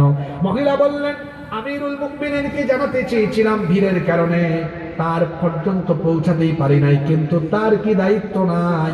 তার রাষ্ট্রের অধীনে থাকা একজন লোক এইভাবে না খেয়ে থাকবে, বাচ্চারা না খেয়ে থাকবে, সেটা কি দেখার দায়িত্ব তার নয়? এটা শোনার পরে তিনি আরো কাঁদতে লাগলেন, বললেন, মা গো, অপেক্ষা করো, দেখি তোমার জন্য কিছু করা যায় নাকি। পাগলের মতো দৌড়াতে দৌড়াতে বাইতুল মালে ঢুকলেন। বাইতুল মালে ঢুকে একটা বস্তার মধ্যে আটা এবং অন্যান্য খাদ্যদ্রব্য দ্রুত গতিতে ঢুকাতে লাগলেন। বাইতুল মালের দায়িত্বশীল এসে বললেন, আমিরুল মুমিনিন, খাবার দাবার বস্তায় ঢুকাচ্ছেন কেন? তিনি বললেন, এত প্রশ্ন করো না, যা দেখে এসেছি, এই চিত্র দেখার পরে আমার মনে ভয় সৃষ্টি হয়েছে, আল্লাহর সামনে কেমনে দাঁড়াবো, কেমনে জবাব দিব, এই ভয়ে আমার এখন অস্থির লাগতেছে। এটা বলেই তিনি যখন খাবারের বস্তা নিজের কাঁধে উঠাতে লাগলেন, দায়িত্বশীল তখন বললেন, আমিরুল মুমিনিন, আমার কাঁধে বস্তাটা তুলে দেন, আমি নিয়ে যাই, এটা তো আমার দায়িত্ব। তিনি বললেন, আমার বোঝা আমার কাঁধে উঠাইতে দাও, কারণ কিয়ামতের দিন আমার বোঝা তুমি উঠাবে না। নিজেই তিনি সেই বস্তা কাঁধে নিয়ে দৌড়াতে লাগলেন। ওই মহিলার কাছে গিয়ে খাবারের বস্তাটা খুলে দিলেন, রুটির খামির বানিয়ে তিনিও সহযোগিতা করলেন, বাচ্চাদেরকে খাওয়ালেন। মহিলাকে বললেন, মা গো, তুমিও খেয়ে নাও। এরপরে মহিলা বলল, হ্যাঁ পথিক, তোমাকে চিনি না, কিন্তু আজ তুমি আমাদের বড় উপকার করলে। তোমার মতো মানুষ যদি আমাদের রাষ্ট্রের খলিফা হতো, ওমর খলিফা না হয়ে যদি তোমার মতো মানুষ আমাদের খলিফা হতো, তাহলে আমাদের মতো গরিব দুঃখীদের ভাগ্য খুলে যেত। ওমর রাদিয়াল্লাহু আনহু মুচকি হাসলেন, হেসে বললেন, মা গো, আগামীকাল খলিফার দরবারে যেও, দেখবো তোমার জন্য আরো কিছু ব্যবস্থা করা যায় কিনা। মহিলা পরের দিন খলিফার দরবারে গিয়ে দেখে, হায় হায়, গত রাতে যেই ব্যক্তি খাদ্যের বস্তা কাঁধে নিয়ে এসেছেন, সেই ব্যক্তি খলিফার চেয়ারে বসে আছেন। আল্লাহু আকবার। এটা দেখার পরে সঙ্গে সঙ্গে মহিলা দুই হাত এরকম করে অনুনয় বিনয় করে বলতে লাগলো, আমিরুল মুমিনিন, গত রাতের বিষয়টার জন্য আমি ক্ষমা চাচ্ছি, আমি জানতাম না, আমাকে মাফ করে দেন। ওমর রাদিয়াল্লাহু আনহু তখন বললেন, মা গো, উল্টা ক্ষমা চাই আমাকে লজ্জায় ফেলে দিও না, বরং সময় মতো আমি তোমার কাছে যে খাবার পৌঁছাতে পারি নাই, এই জন্য কিয়ামতের দিন ওমরকে আসামি করে জালেমের কাতারে তুমি দাঁড় করাইয়া দিও না। এমন যদি হতো আমার দেশের নেতা হতো ওমরেরই মতো মতো, আবু বকরের মতো। আমরা চাই কি চাই না? চাই। এমন যদি হতো আমাদের নেতা হতো ওমরেরই মতো মতো, আবু বকরের মতো, জনগণের খোঁজ খবর নিত রাত দুপুরে, ঘুরে ঘুরে দেখতো কি কেউ আছে অনাহারে, আমার দেশের মা বোনেরা লাঞ্ছিতা হতো না, আমার দেশের কৃষক শ্রমিক বঞ্চিত হতো না, ধনী গরিব ভালোবাসার জীবন ফিরে পেত, যদি আমাদের নেতা হতো ওমরেরই মতো মতো, আবু বকরের মতো। ঠিক না বেঠি? শেষ কথা হুনুকা বাইসা বহল বাবা হল, কথায় আছে আমি শেষ মালা যার সব বালা। সারাইঘাটটা কি ওই 7 পাকটা কি বাস একটা রওনা করছে, এটা ইয়ত যাইতো সিলেট কদমতলি পর্যন্ত যাইতো। এখন বাসও 34টা সিট আছে, বাসও প্যাসেঞ্জার 34 জন উঠতে হকলতে গাঞ্জা খাইছে, কিন্তু ড্রাইভারে গাঞ্জা খাইছেন না। গাড়ি এটা কদমতলি পর্যন্ত যাওয়ার সম্ভাবনা আছে। কিন্তু 36 জন প্যাসেঞ্জারও কেউ গাঞ্জা খাইছে না, গাঞ্জা খাইছে রে ভাই যাইবার উপায় নাই। এটা সার খাই যাইবার আগে কোন পাই যায় করবো কোন খালো, ঠিক না বেটি? কিতা বুঝাইতাম চাইছি বুঝছেন নি? গাড়ি ইটারে জায়গা মতো নিয়ে পৌঁছাইতে গেলে যোগ্য ড্রাইভার লাগে। একটা রাষ্ট্রে যারা ড্রাইভ করে তারা যদি মাতাল হয়ে যায়, চোর হয়ে যায়, ডাকাত হয়ে যায়, দুর্নীতিবাদ হয়ে যায়, তাইলে এই জাতির কোনোদিনও উন্নত হইতে পারে না। এর লাগে একটা জাতিরে সঠিকভাবে ড্রাইভ হইরা উন্নত জাতি বানাইতে হইলে উন্নত চরিত্রবান শাসকের দরকার। টাকা পয়সা খাইয়া আমরা যেন ইটা খাম না করি। খাইলে এক জায়গায় থইলাম কত মাল মরে, কয় বেশি নাই 500 কত আমি হইলাম 1825 দিয়ে 500 রে ভাগ করি লেখা 1825 আবার কিটা 500 টাকা খাইছি 5 বছর লাগি মারতাম করেছি লেখা না কিটা 5 বছর সমান 1825 দিন 500 দিয়ে ভাগ করলে 27 পয়সা। আমরা হুরু থাকতে আমরা আব্বা আম্মা সাইরানি চকলেট দিতা মনে আছে নি পয়সা বাবা হও জানে উল্টা উল্টা হলুদ হলুদ চকলেট এক টাকায় কটা যে দেখো ইটা অঙ্কুর ফাইতে আলফা জানার সব দুটার মনে নাই রে আছে হ্যাঁ না না আপনারা তো জেন জিও আলফা করে বললাম দুটা অঙ্কুর কিন্তু আলফা এরাই তো পাইছে না, আমরা হুরু থাকতে পাইছি তো এক টাকায় কটা 60টা 60টা ইয়া আল্লাহ ইয়া আল্লাহ। যারা 500 টাকা খাইয়া খাই খাম হরিলা ইটার দাম হোক অন্য চকলেটটা কি আরো কম। যারা টেকা খাইয়া ভোট দেয় এরা মানুষ নামের কলঙ্ক, মানুষ নামের অমানুষ। আপনার এই পবিত্র আমানত দিনদার আল্লাহওয়ালা পরহেজগার যারা রাষ্ট্রকে ড্রাইভ করে একটি সাম্য আর ইনসাফের রাষ্ট্র বানাবেন, আপনার আমানত তাদের পক্ষে যেতে হবে। আল্লাহ আমাদেরকে বুঝার তৌফিক দান করুন, আমিন। আল্লাহর কাছে একমাত্র মনোনীত দ্বীনের নাম কি? ইসলাম। সেই ইসলাম মোতাবেক আমরা আমাদের জীবনকে পরিচালনা করে দ্বীন ইসলামের উপরে অটল অবিচল থেকে আমরা আমাদের জীবন পরিচালনা করব। রাজি আছেন সবাই? আল্লাহ আমাদেরকে সেই তৌফিক দান করেন। সম্মানিত উপস্থিতি,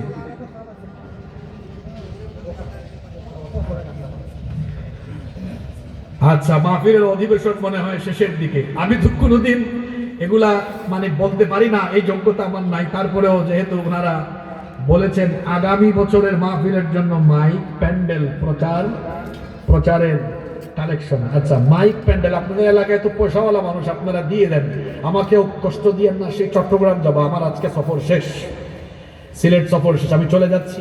এজন্য আমাকে আপনারা বেশি সময় কষ্ট দিবেন না, লম্বা পথ, সকালে অফিসও করতে হবে। এজন্য আমি আপনাদের কাছে আপনাদের আন্তরিক সহযোগিতা আপনাদের কামনা করছি। আগামী বছর এই প্রোগ্রামের মাইক একজন ভাই দিয়ে দিবেন, আল্লাহর নাম করে দায়িত্ব নিয়ে নেন, দেখবেন আল্লাহ ব্যবস্থা করে দিবেন ইনশাআল্লাহ। একজন ভাই হাত তোলেন তো যে আগামী বছর সাউন্ড সেটআপমেন্ট দিয়ে দেবে। এই সাউন্ডও ভালো, রহমান নাম সুন্দর, সাউন্ডও ভালো তাদের, মাশাআল্লাহ। আগামী বছর একজন ভাই এই সাউন্ড দিয়ে দিবেন। একটু আল্লাহর উপর ভরসা করে হাত তুলেন, দেখবেন এক বছর তো আল্লাহর মধ্যে আপনাকে তৌফিক দিয়ে দিবেন ইনশাআল্লাহ। একজন ভাই একটু হাত তুলে ফেলেন সাহস করে। আমি সফর অবস্থায় আছি, মুসাফিরের দোয়া তো কবুল হয়, আমি আপনাদেরকে নিয়ে দোয়া করে যাবো ইনশাআল্লাহ। একজন ভাই একটু হাত তুলেন তো, কেউ দাঁড়াবেন না প্লিজ, এই সুন্দর পরিবেশকে নষ্ট করবেন না। একজন ভাই একটু সাহস করে হাত তোলেন না যে হুজুর আমি আগামী বছর এই সাউন্ড সেটআপ, এখানে তো লন্ডন আমেরিকায় প্রবাসে অনেক ভাইয়েরা থাকেন, আমি জানি এই কানাইঘাটে অনেক প্রবাসী মানুষ আছে। একজন একটু হাত তুলে ফেলেন তো যে হুজুর দিয়ে দিবেন। কত টাকা আসে সাউন্ডে আনুমানিক? 30,000 টাকা, এটা বেশি না, একজন ভাই দিয়ে দিবেন ইনশাআল্লাহ। একজন ভাই একটু সাহস করে হাত তোলেন, বা মঞ্চে যারা আছেন আপনাদের মধ্য থেকেও যে কেউ হাত তুলে ফেলেন, বা ডানে যারা আছেন, ডানে বামে গণ্যমান্য ব্যক্তিবর্গ, একজন ভাই একটু দাঁড়ান, বলেন যারা প্রবাসে আছেন বা সড়কের বাজারের বিশিষ্ট ব্যবসায়ী এখানে অনেকে আছেন হয়তো, একজন ভাই বলেন, আমি দোয়া করে যাব। আমি তো ওইভাবে ওই যে সুন্দর করে বলতে পারি না, এই জন্য কি আপনারা দিচ্ছেন না? বিষয়টা এমন। একজন ভাই একটু বলেন। এই যে মাশাআল্লাহ আমার এক চাচা উঠেছেন, মাশাআল্লাহ। আপনার নাম কি বাবা? হাফিজ ফয়জুদ্দিন দিঘির পার, আমার চাচা, তিনি আগামী বছরের মাইকের সব দায়িত্ব বুঝে নিয়েছেন। আলহামদুলিল্লাহ পড়েন। আলহামদুলিল্লাহ। পয়সাও বাড়ান না, মুখে দিয়ে আলহামদুলিল্লাহ বলেন। আলহামদুলিল্লাহ। আল্লাহ কবুল করুক। আমিন। সিলেট আইলে ফাঁকে ফাঁকে তুরা সিলেটি মাতি, আর নাই মানুষে কইবা হুজুরের নন সিলেটি। আপনারা বেজারই যান না, নিজের এলাকার মানুষের সামনে নিজের গাঁর ভাষায় কিছু মাথা লাগে, ঠিক না বে ঠিক? আপনারা তো খালি দেখা যায় হুজুর হলর পাগল, যে হলা মা তুই এর লাগি আমরা মাঝখানে তুলা মাতিলে আমরা মাথার লাগি বেজারের জন্য আপনারা হইছে আর লাগে কিতা আর লাগে হইছে প্যান্ডেলের খরচ ও আমার চাচার লাগান আরো একজন তা কষ্ট করে উবাই যোগ আল্লাহ তৌফিক দিবা দেখবানে আমারই চাচার ব্যবস্থা আল্লাহ করিয়া দাঁড়াইবা কারণ তাই তো আল্লাহর দিনের খামল লাগি নিয়ত করছেন আল্লাহই ব্যবস্থা করে দিবা একজন সাহস করিয়া আল্লাহর উপরে ভরসা করিয়া দাঁড়াই যোগ যে হয় আমি দিলাইব দেখবানে আল্লাহ ব্যবস্থা করে দিলাইবা ইনশাআল্লাহ একজন একটু উপায় যোগ কষ্ট করে যে হয় আমি দিলাইব ইনশাআল্লাহ আগামী বছর আমরা অতগুলা মাইন্ডসেট গুলো আপনি টেনশন করাই আল্লাহ অত টাকা কই পেতাম এটা সাইডো বাইটা কিতে খাইব দেখা আল্লাহ দিলাইবা ব্যবস্থা করে হোক ইনশাআল্লাহ একজন উপায় যোগ কষ্ট করে যে হয় আগামী বছর আমি দিলাইব প্যান্ডেলের পয়সা দিলাইব ও এই দিলাইবা ও একজন দরকার কথা উঠছেন কেন বেশি একজন তা উপায় যাওকা উপায় যাওকা আপনারা একজন তা ব্যবসায়ী ভাই হল আছেন না একটু সাহস করে উপায় যাওকা বা ওই আমরা প্রবাসী ভাই হল খানো একজন ভাই একটু হোকা ইয়াল্লা দোয়া করে দিব একটু পরে একজন ভাই প্যান্ডেলের খরচ আনুমানিক কত হয় তারা টেনশনে পড়ে কিন্তু কত হইতে পারে 20 এটা মাইকটা কি কম 20টা কি 25,000 টাকা 20টা কি 25,000 এখন তো উপায় যাওকা আমরা অত মানুষের দোয়া আল্লাহ বিফলে দিতা না আল্লাহ দেখবানে এটা ব্যবস্থা করে দিলাইব আগামী মাসের ভিতরে এমন বরকত আইব একজন একটু উপায় যাওকা যে জি হয় আমি দিলাইব আমারও চাচাল্লাহ খান সাহস করে উপায় যাওকা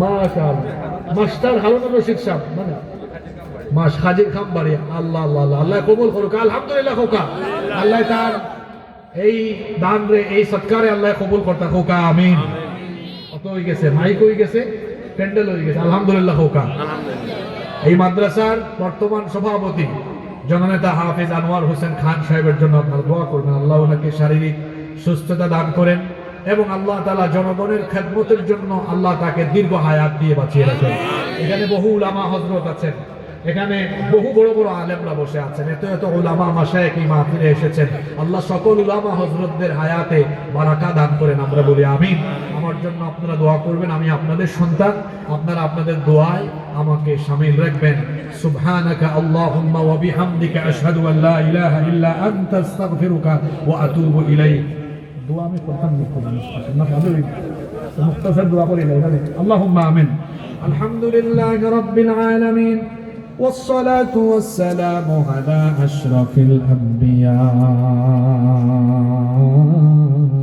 والمرسلين ربنا ظلمنا أنفسنا وإن لم تغفر لنا وترحمنا لنكونن من الخاسرين رب العالمين ওগো আমাদের মালিক ওগো আমাদের রব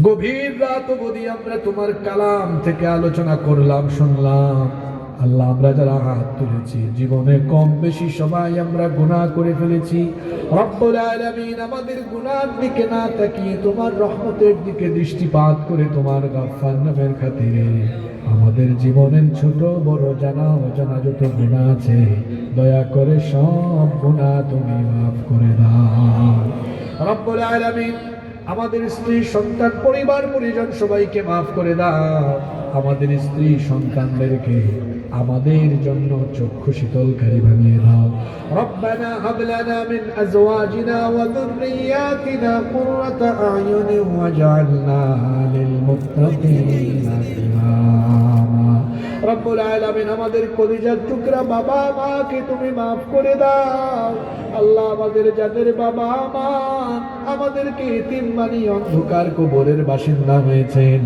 দয়া করে আমাদের কবরবাসী আব্বা আম্মার কবরকে তুমি জান্নাতুল ফেরদাউস বানিয়ে দাও আল্লাহ আমাদের যাদের বাবা মা বেঁচে আছেন না হায়াত বাড়িয়ে দাও যতদিন তারা বেঁচে থাকবেন আমাদেরকে আমাদের বাবা মায়ের খেদমতের তৌফিক দিয়ে দাও আল্লাহুম্মা গফিরলি ওয়া লিওয়ালিদাইয়া ওয়া কুর রাব্বিরহামহুমা কামা রাব্বায়ানি সগীরা রাব্বিরহামহুমা কামা রাব্বায়ানি সগীরা রব্বুল আলামিন আমাদের মধ্যে যারা অসুস্থ তাদেরকে শিফা দান করে দাও ও আমাদের মালিক গো আমাদের রব আমরা যে যে সমস্যায় আটকে আছি সমাধান করে দাও।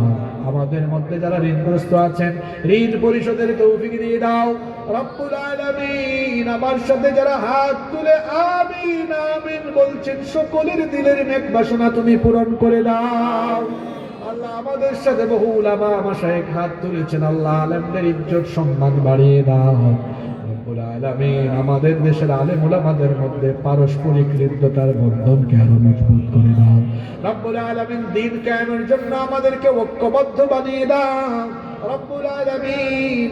ওগো আমাদের মালিক, আজকের এই মাহফিলকে কবুল আর মঞ্জুর করে নাও। এই মাহফিলে যারা দান সদকা করেছেন আল্লাহ সবার দান সদকা তুমি কবুল করে নাও। আল্লাহ এই সাতবাগ হাফেজিয়া মাদ্রাসাকে তুমি কবুল করে নাও। এই মাদ্রাসার প্রতিষ্ঠা লগ্ন থেকে নিয়ে এখন পর্যন্ত যারা মাদ্রাসার খেদমত করে করে দুনিয়া থেকে বিদায় হয়েছেন আল্লাহ সবার কবুলকে জান্নাতুল ফেরদাউস বানিয়ে নাও। বর্তমানে যারা মাদ্রাসার খেদমত করছেন, দায়িত্ব পালন করছেন আল্লাহ সবাইকে তুমি মাফ করে দাও। মাদ্রাসার গভর্নিং বডিতে যারা আছেন, ম্যানেজমেন্টে যারা আছেন আল্লাহ তাদের সবাইকে তুমি মাফ করে দাও। আসাতিদায়ে কেরাম যারা আছেন তাদেরকে মাফ করে দাও, ওনাদের যোগ্যতা বাড়িয়ে দাও। মাদ্রাসার অনেক সাবেক ছাত্ররা মাহফিলে এসেছে আল্লাহ সকলের নেক হায়াত বাড়িয়ে দাও। আমাদের সবাইকে তুমি দ্বীনের জন্য কবুল করে নাও। মাদ্রাসার বর্তমান ছাত্র যারা আছে আল্লাহ তাদেরকে কবুল করে নাও, এদেরকে মাহের আলেম হওয়ার তৌফিক দিয়ে দাও রব্বুল আলামিন। মনের যত না বলা কথা সবই তো তুমি জানো, সবই তুমি কবুল করো রব্বুল আলামিন। আমার দেশকে তুমি হেফাজত করো আল্লাহ, আমার দেশে তুমি কোরআনের বিজয় দান করে দাও রব্বুল আলামিন। আমার দেশকে তুমি ইসলামের জন্য কবুল করে নাও রব্বুল আলামিন। বাড়ি ফিরে যাওয়া পর্যন্ত আমাদেরকে রাস্তাঘাটে তুমি নিরাপত্তা দানকারী হয়ে যাও। সাল্লাল্লাহু তাআলা আলা خير خلقه محمد وآله وأصحابه أجمعين بفضل سبحان ربك رب العزة عما يصفون وسلام على المرسلين والحمد لله رب العالمين. وجاء الآخر كلامنا عند الموت لا إله إلا الله محمد رسول الله. السلام عليكم.